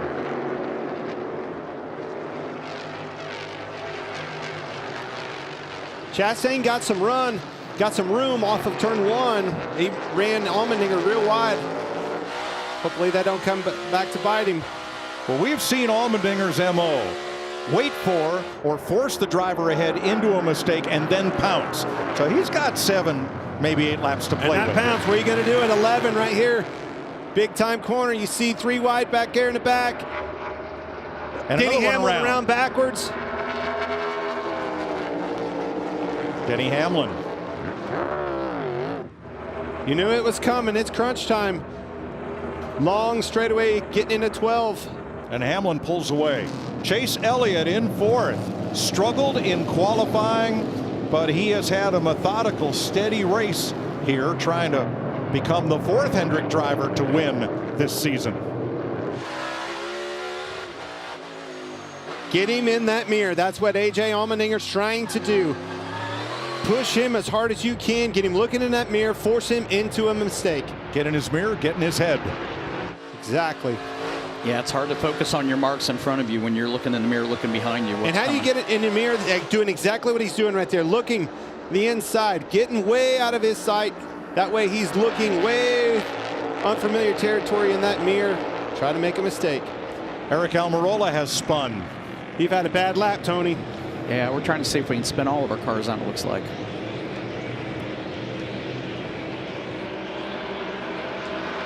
Of the drivers on the new tires, Cole Custer spun. Truex is up to 8th. Harvick holding at 14th.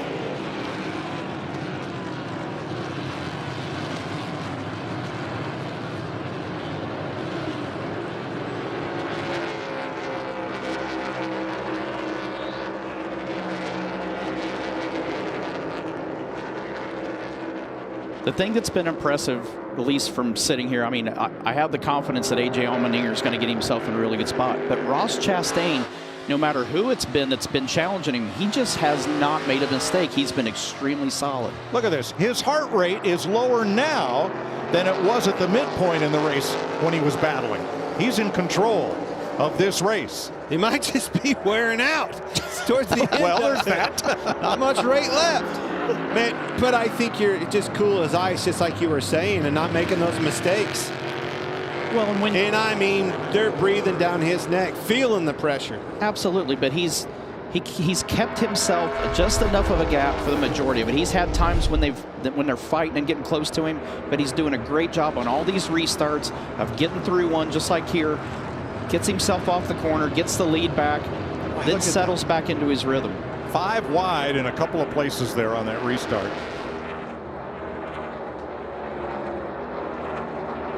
And Cole Custer around on that one. He has recovered, but he's back at 41st place.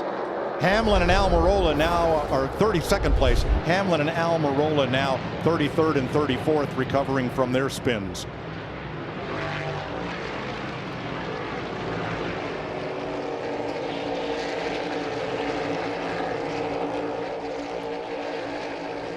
And around goes Kaz Grala. Jamie? How about the run for Chase Elliott up to 4th right now? I talked to his crew chief this morning, Alan Gustafson. He said, we didn't go to the road course test in the offseason. It was actually the end of the championship run, and we focused on that. They unloaded here, and they were way off. His driver was not comfortable. They didn't have the cars set up right. They have worked on it today, even overcoming a slow pit stop to find themselves in the top 5, something they have not done yet this season.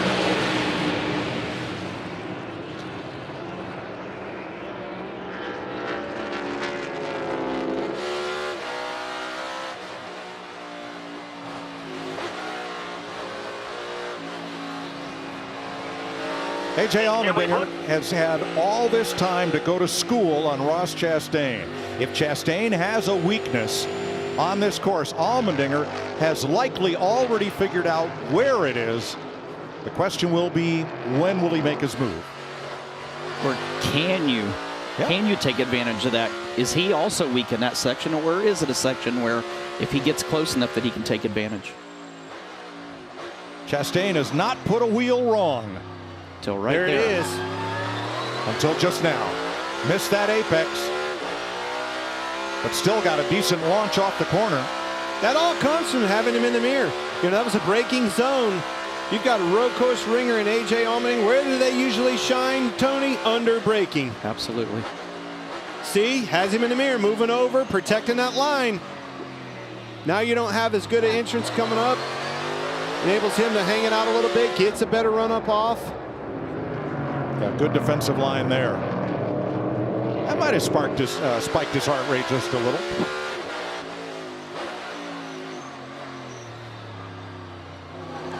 Missed the bottom again. I don't know that was, I think that may have been by design. That's almost a double apex corner.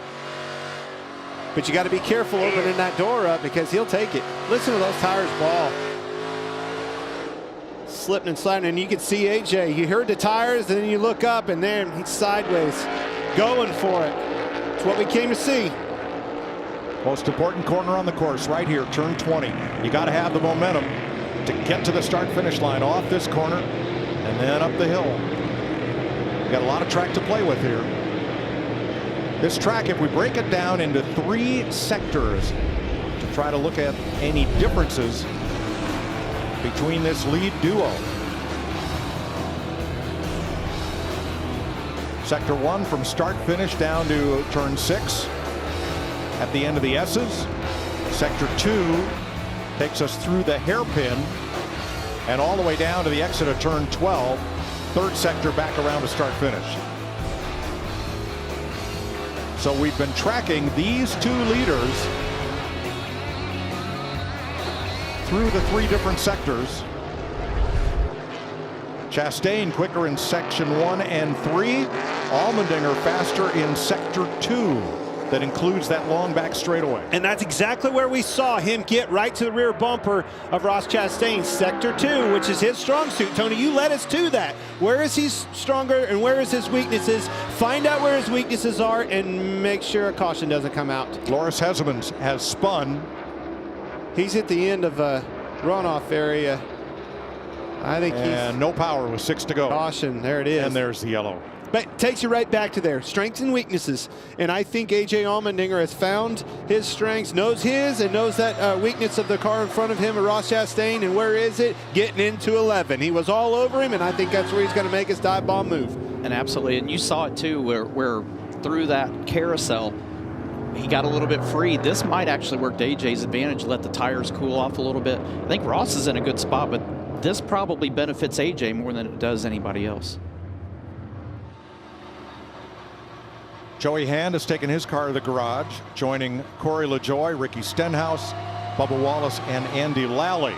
So 34 cars all on the lead lap will battle in the final 5 laps at Circuit of the Americas. That's Joey Hand's car done for the day, apparently. Fairly certain fuel is out of the equation. We don't have to worry about fuel mileage anymore. Now it is strictly, it's the old saying of smoke them if you got them. This is that time now. Larry, would you have any sets left in the pits if you wanted tires? Well, Mike, if I'm up there inside the top 10, I'm not going to have to worry about a wheel coming off because I've already packed my pit equipment up. We're done coming to pit road. You're headed for Richmond, huh? All right. Oh, they got new tires, but again, you're sitting here with 34 drivers on the lead lap. Well, we might see some takers of those in the back trying to better their position in the final rundown here. Pit road is closed. You see that flashing red light.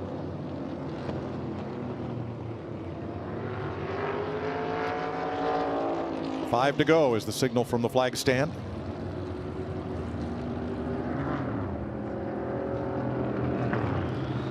Now remember, the 1 to go here does not come at start finish. It comes at turn 11.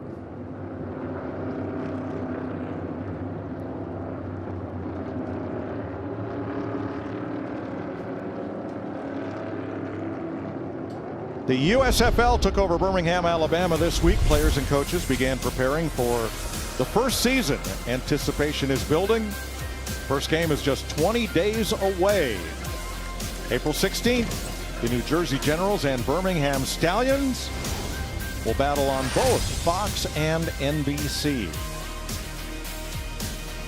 All right, one of you's a general, one of you's a stallion. Oh, he'll want to be the general, but I promise you I can outrun him, so I'll be a stallion. Tony, nobody's won more road course races than you have. You're the king at this.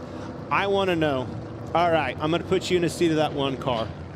What do you need to do to hold off that 16 of AJ Allmendinger?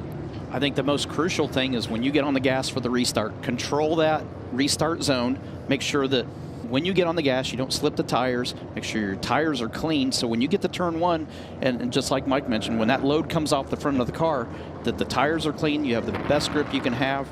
Just try to get one good, clean corner. If you can get it right and nobody interrupts it, get a little bit of a gap, then you're in control again. All right, buddy. How are you going to win the race, you AJ Allmendinger? Do exactly what he's been doing and what we've been talking about. Get in his mirror, stay in his mirror, keep him occupied. The spotter's telling him exactly how far back, but we as drivers still have that habit of looking in that mirror. And if you're moving off center, left, and right, you're wondering, and you'll eventually start questioning whether your spotter's on top of it or not. Now, in my opinion, Mike, if you're going to ask me, I've only won one of these things, but I'm going to capitalize on where I've been good at all day long, and that is turn 11. That's where the dive bomb's coming, the biggest passing zone in this track. The race was won in the truck series there, and I think that's why AJ Allmendinger goes for it. Now, in the truck race, which went to overtime, Kyle Busch was the leader, and he was in a horrible position. If he opens up the entry to turn 11 to get a big launch down the straightaway, he'll get dive bombed on the inside, and that's exactly what happened. If he takes a defensive line into turn 11 as the leader, then everybody goes wide and slingshots him coming off the corner. Now they're going to dive bomb me getting into 12. I mean, that's been hard to win from where he was. That's what's so cool about the layout of this track. Yes. It creates those scenarios, kind of cat and mouse, if you will, of if you protect, he's going to hold it out and get a run on you up off the corner and set up turn 12. And those turn 11 two back-to-back passing zones at a road course are what makes this track unique and pretty special. And as Tony said during qualifying and practice, turn 11 is so wide, you can't block the whole corner. Yeah, you can either block the first half of it or the last half, but you can't block both halves. So it's pick your poison. If your car's turning really well, I think you can guard the inside a little bit. If you know you can get it to cut and you have good forward drive, you give yourself a better opportunity, but you have to know what your car is capable of. If it's not turning good, you may not be able to protect the inside on entry. You may have to rely on that exit. Let's show you what we're talking about from overtime in the truck race here yesterday. It's exactly Busch what is in you the just white said. 51. And he held it out. He didn't go to the inside to protect whatsoever. And you can see it. The rest is history. He went to turn into the corner. Alex Bowman and Stuart Friesen were there. Hit him, knocked all 3 trucks out, laid it in the lap of Zane Smith in the 38 truck, and off to victory lane he goes.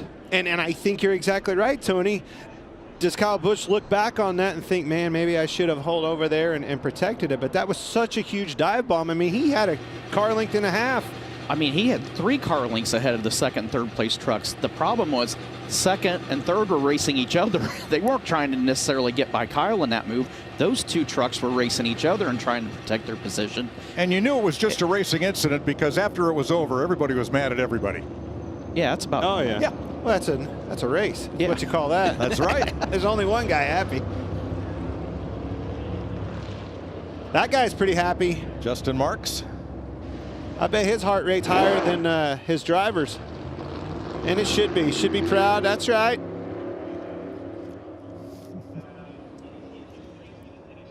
A.J. Allmendinger, his driver Ross Chastain, in the lead. A.J. Allmendinger won on the Indy road course last year after Chase Briscoe and Denny Hamlin had a crazy battle for the lead with 2 laps to go. And it's a very similar, I wouldn't say similar, but it's very chaotic. Turn 1 at Indy on the road course is just as chaotic as turn 1 is here. Look at that old heart rate. We're under caution right now. This guy is leading the race. His first race, could win his first race ever in a Cup Series, and you can tell that heart rate hasn't went down much. Still 130 beats per minute, pretty high for an under caution. Well, now he has more time to think about it, which is the problem. That's why it's not going down. He's sitting there. He's doing exactly what you and I just talked about. He's trying to think, what do I have to do to protect this lead? How am I going to do this different? Every time you do a restart, they start, if you do the same thing every time, they are going to figure out your pattern and capitalize on it. So he's trying to figure out, how do I do something in the restart zone just a little bit different than what I've been doing before to try to get these guys off seat? It's called composure on 3. Yeah. Meanwhile, Alex Bowman wants to be able to do just what Zane Smith did in that truck race. He is in the stealing seat. If those 2 up front plus Tyler Reddick get together at turn 11 or elsewhere, he or Chase Elliott could steal this.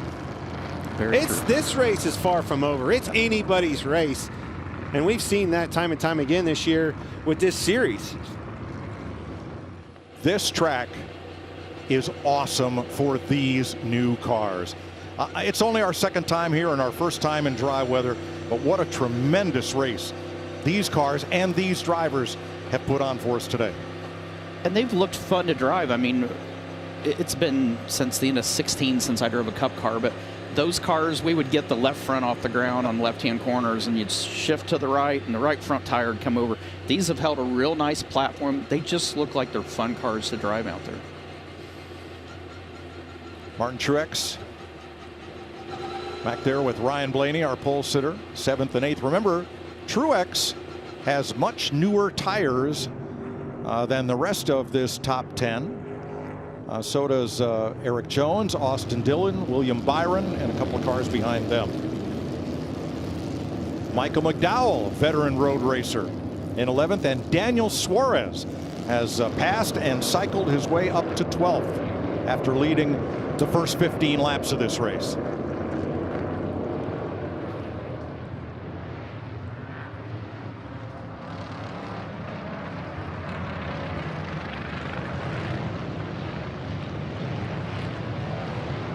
Going to see some beating and banging 5-6 wide at the top of this hill.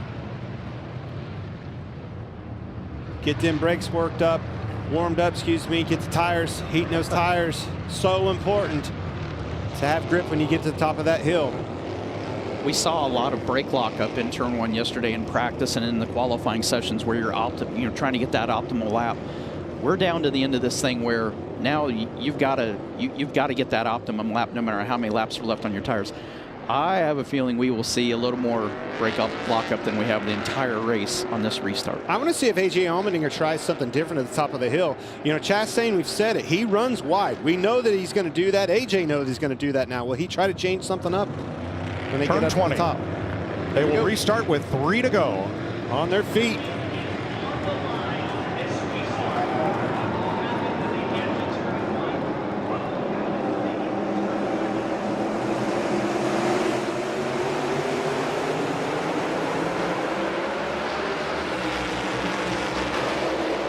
A lot better jump this time for AJ. Takes a late cut for the corner. He's got some momentum. Nope, right to the back bumper of Chastain. Bowman challenging. And the restart is under review as Tyler Reddick. And caution has waved. You heard me say it. AJ was definitely a lot better restart. I think that was... Somebody spun out there. Oh, Joey Logano, third time today. He's had a rough weekend. Yes.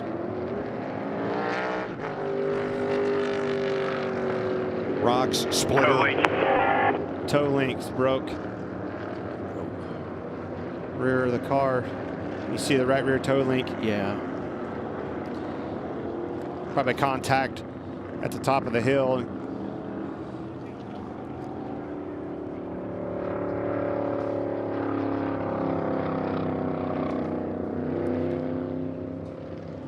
Now, NASCAR rules, they want drivers to stay in their respective lane until they pass the start-finish stripe.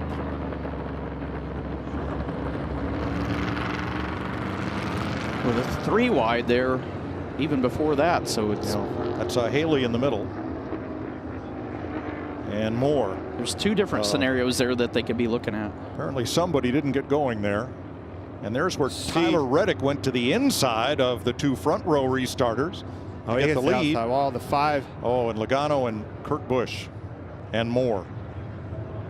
Or that's Kyle Larson, isn't it? No, yeah. I thought it was. No, it is Kyle Larson. It is Kyle. Yeah. Well, let's ride with Kurt Busch through this. Looking to your right, 5 looking to your right. He's out there on your right, and 2 on your left. Still on your right, 2 more on your left. 5 is only 1 right. Ooh.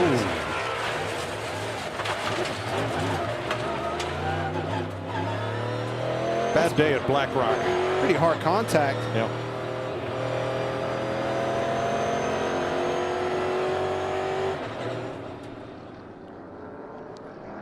This new generation car just doesn't give. Just keeps going.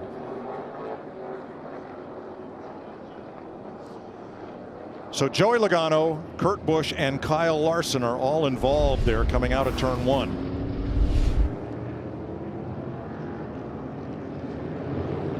Flat tires, or are they up? I believe they're all up. I would agree they all look up.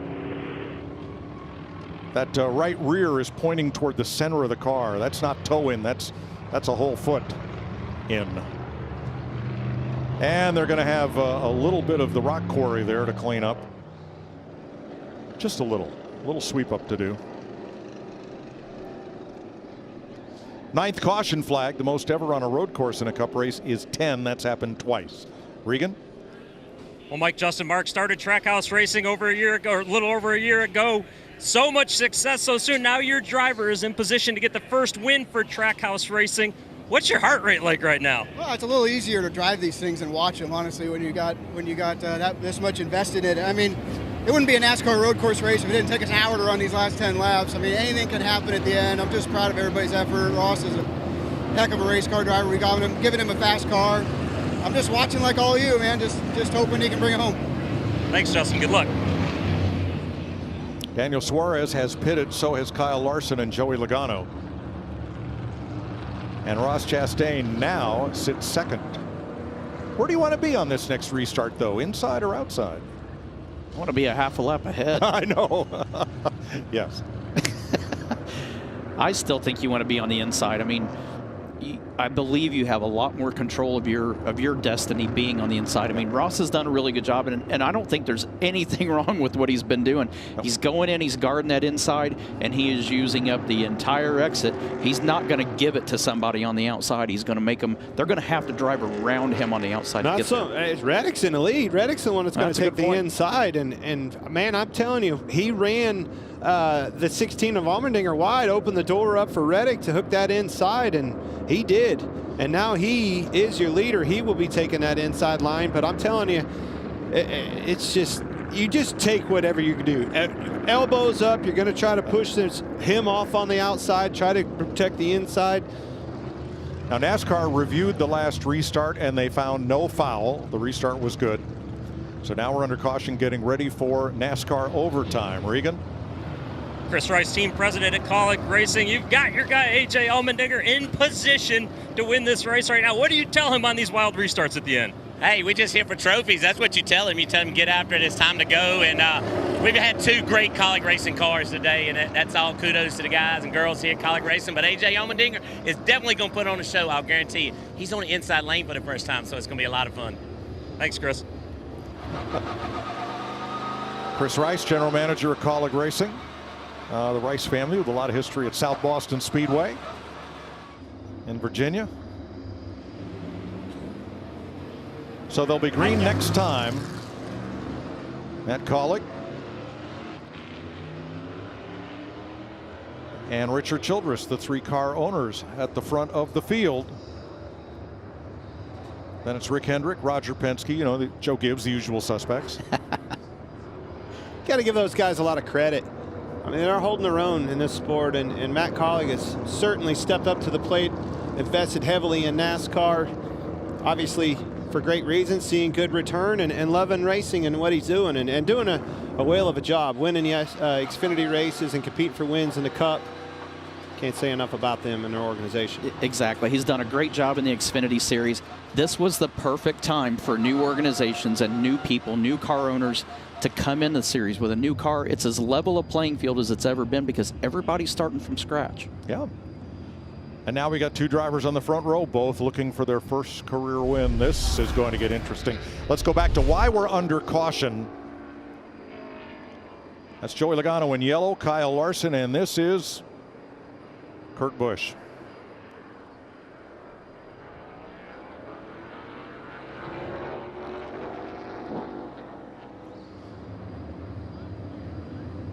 Toe link that controls the angle of those rear wheels, toe in and toe out. That's why they call it a toe link. That's how you measure it, and that one is way broken in.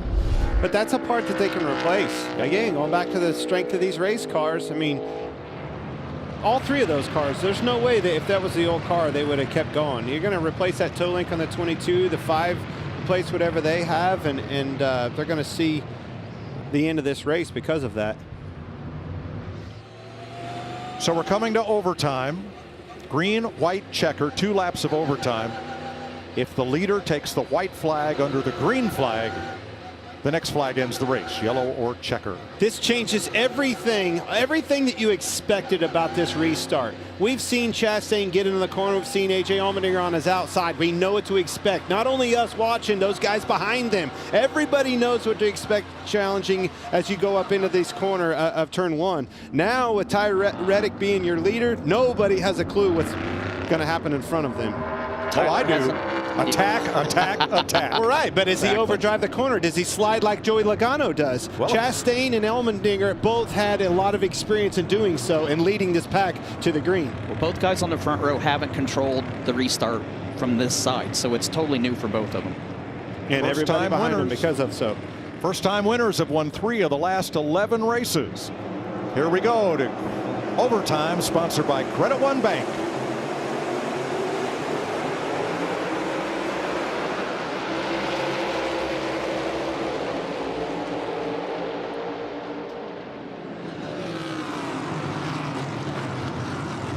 He's going to have to run him wide. He does. Oh, boy. Contact. Allmendinger trying to force the issue to the inside. Nothing there. He's up against the bumper of Tyler Reddick. Reddick side by side. Chastain takes the lead back. That power was a move. Strong move. He had to get into him a little bit. He leaned on him, but man, if he didn't, he was going to be swallowed up. He'd have been 4th right there. Aggressive move, but that's what it takes to win this race. Absolutely. He didn't do anything to take anybody out. Nobody spun out in the transaction. Let it go. And he's pulling away. because they're side by side for second. Allmendinger inside has the preferred line here. And he has second over Reddick and Bowman,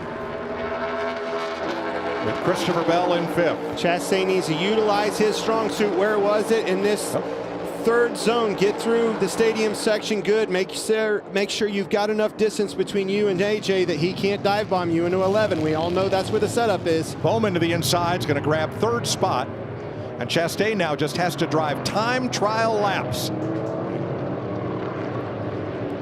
He honestly just needs to not make mistakes right now. That's exactly what you're doing. Calm down. Run your lap, run your smooth lap. Make AJ have to do all the work. AJ's the one that's going to have to pressure himself to catch him if he just runs a solid lap up front.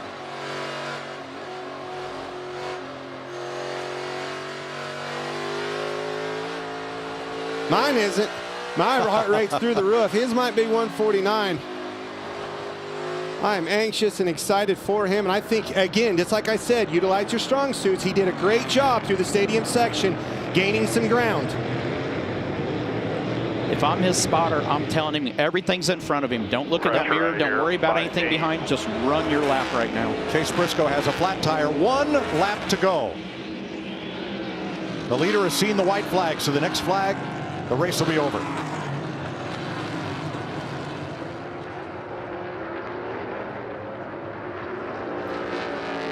AJ Allmendinger 3/4 of a second back.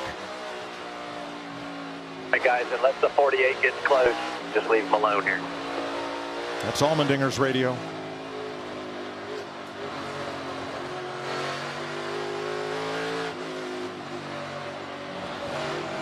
And through the far with Chastain. Getting through those S's really good. Through the S's, Allmendinger loses 1/10 of a second to the leader. Ross has done a great job of getting off the corner, getting back to the gas, not slipping the tire. That has been his strong suit. AJ's. Kyle Busch has spun, but continues. And he was running 5th. I was just fixing to say the rebound of Joe Gibbs. Here it comes. The last ditch effort dive bomb. Quite a ways back. 160 miles an hour. Down this back straightaway to turn 12, and then down to 45 miles an hour right here. Much ground AJ Allmendinger gains right there. But Chastain didn't miss the apex. He's on him. Allmendinger's there. Opening the door up. He won't open this one up though, right here. Nope. Oh, he's going to use. AJ's going to open it for him. Moved him. Moved him. AJ moved him. Is he going to get moved back? Chastain comes back. Chastain, will he answer? And Bowman wants to steal it. Oh, he'll get the chance. Bowman's under him. Oh, my God. Chastain's going to have to move them both. You're going to have to move them both. Oh, he is. Oh.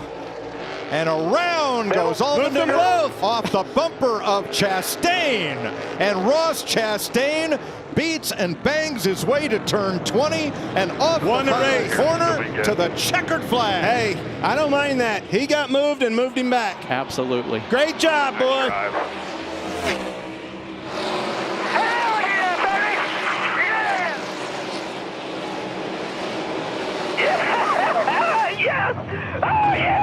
AJ Allmendinger didn't have anything to lose. He went for it. He dove bombed it in there. He went for it, moved him out of the way, tried to win this race, tried to steal it from Chastain, did everything he could do for his win. Man, what an awesome finish for both of those guys. But Ross Chastain, whale of a job navigating those last 2 corners. They will replay the last lap of this race till the end of time. When we see the replay of that, all 3 of those drivers did exactly what they needed to do in that scenario. I mean, it's just unbelievable last third of a lap. Bowman, Bell, 3rd. Chase Elliott, 4th. Tyler Reddick, 5th. You mean there were other cars that did the I know first it, 3? man. Good rebound for Chase Elliott, Christopher Bell. The 29-year-old watermelon farmer from Alva, Florida, has his first career win in the NASCAR Cup Series, becoming the 3rd first-time winner this year. Here's the restart.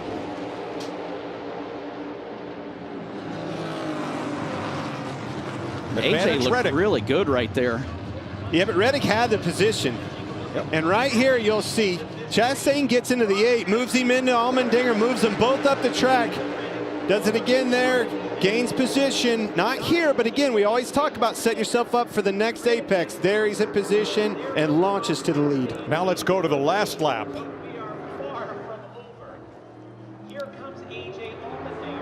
He protected, AJ was there, moved him out of the way, as he should have, going for a win like this. But you knew the payback was coming, Tony. Yeah, and then you got Alex Bowman that's snuck in the picture too, that is trying to keep them both honest. He gets into the back of the one car, gets his nose underneath to the right. Then you don't know who's going to make it the rest of the way. Bowman sets up for a big launch off this corner. And This it's is going to back be in the right with stadium. them. Well, he opened the door up there, but he got a good run.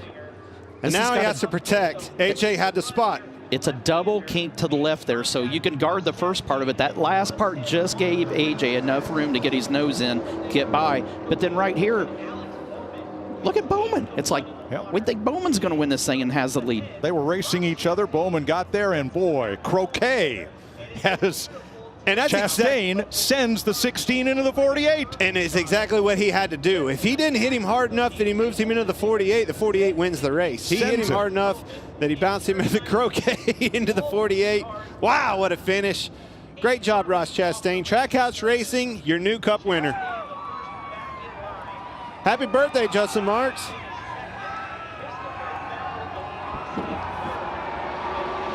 Ross Chastain, crew chief Phil Surgeon, owner Justin Marks, chief spotter, young one Brandon McReynolds for that team. And Alex Bowman had a shot to steal it. Came close. He played it right. All three of those guys played their position and their role in that last third of the lap. They played it right.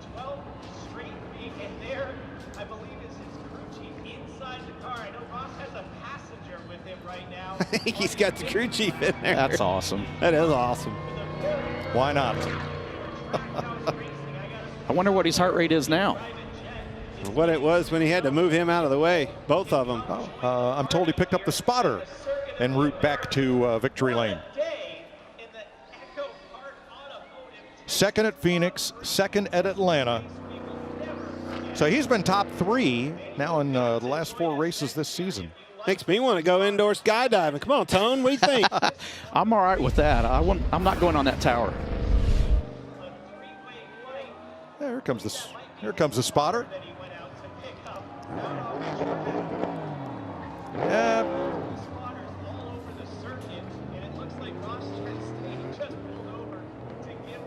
Is that an Uber Black, or did you call for that, or did you have a reservation? I don't know, but that's the best ride you're going to get right there for today. Hey, how about that flag? They've been keeping that one ready. First win flag with the watermelon man on it. Well deserved.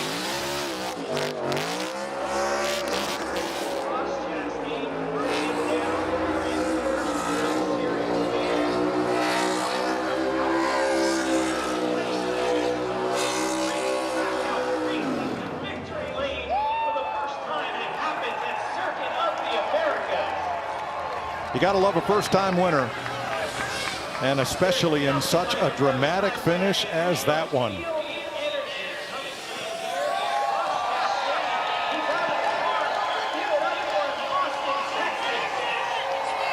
Well, here's Ross's signature move. Smash that watermelon. They're running on the car. I think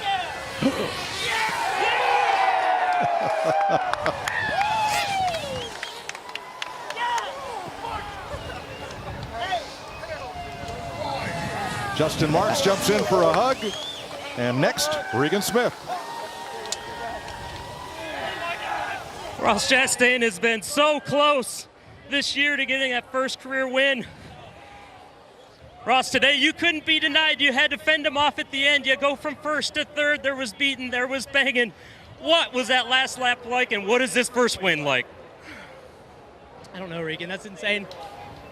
To go up against some of the best with AJ.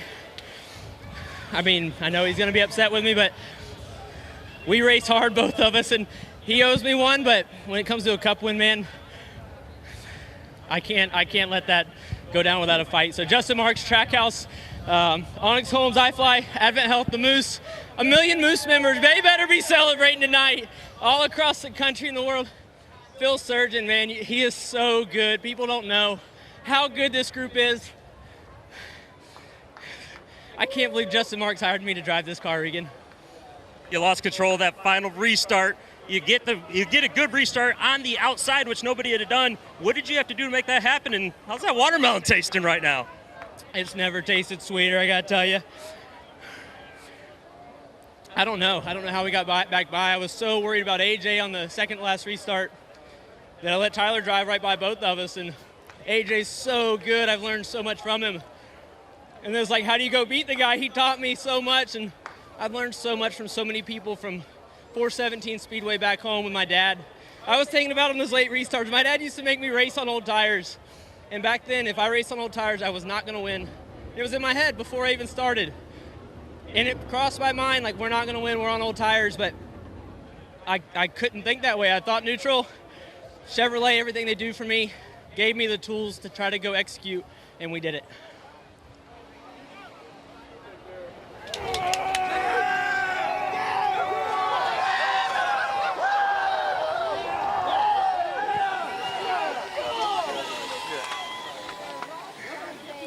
And it was quite a battle between Ross Chastain and Alex Bowman. And Alex, you ran there in the top 10 all day, but you almost snuck that one away. What's your takeaway from that last couple of laps there in battling for the win? Yeah, for sure. Just we had a really fast Ally Camaro. I've really been trying to do a better job as a race car driver at these road courses, and I felt like from where we started the weekend, I accomplished that. So proud of Greg and all the guys. Hate that we didn't come away with the win, but happy for Ross getting his first win. It's been a crap weekend, so I'm ready to get home and see the dogs and move on to next weekend. Glad to come away with a second place finish. All right, hope you feel better. Alex Bowman finishes second. Christopher Bell third. Chase Elliott, Tyler Reddick, the top 5. The Watermelon Man from Alva, Florida celebrates in Texas.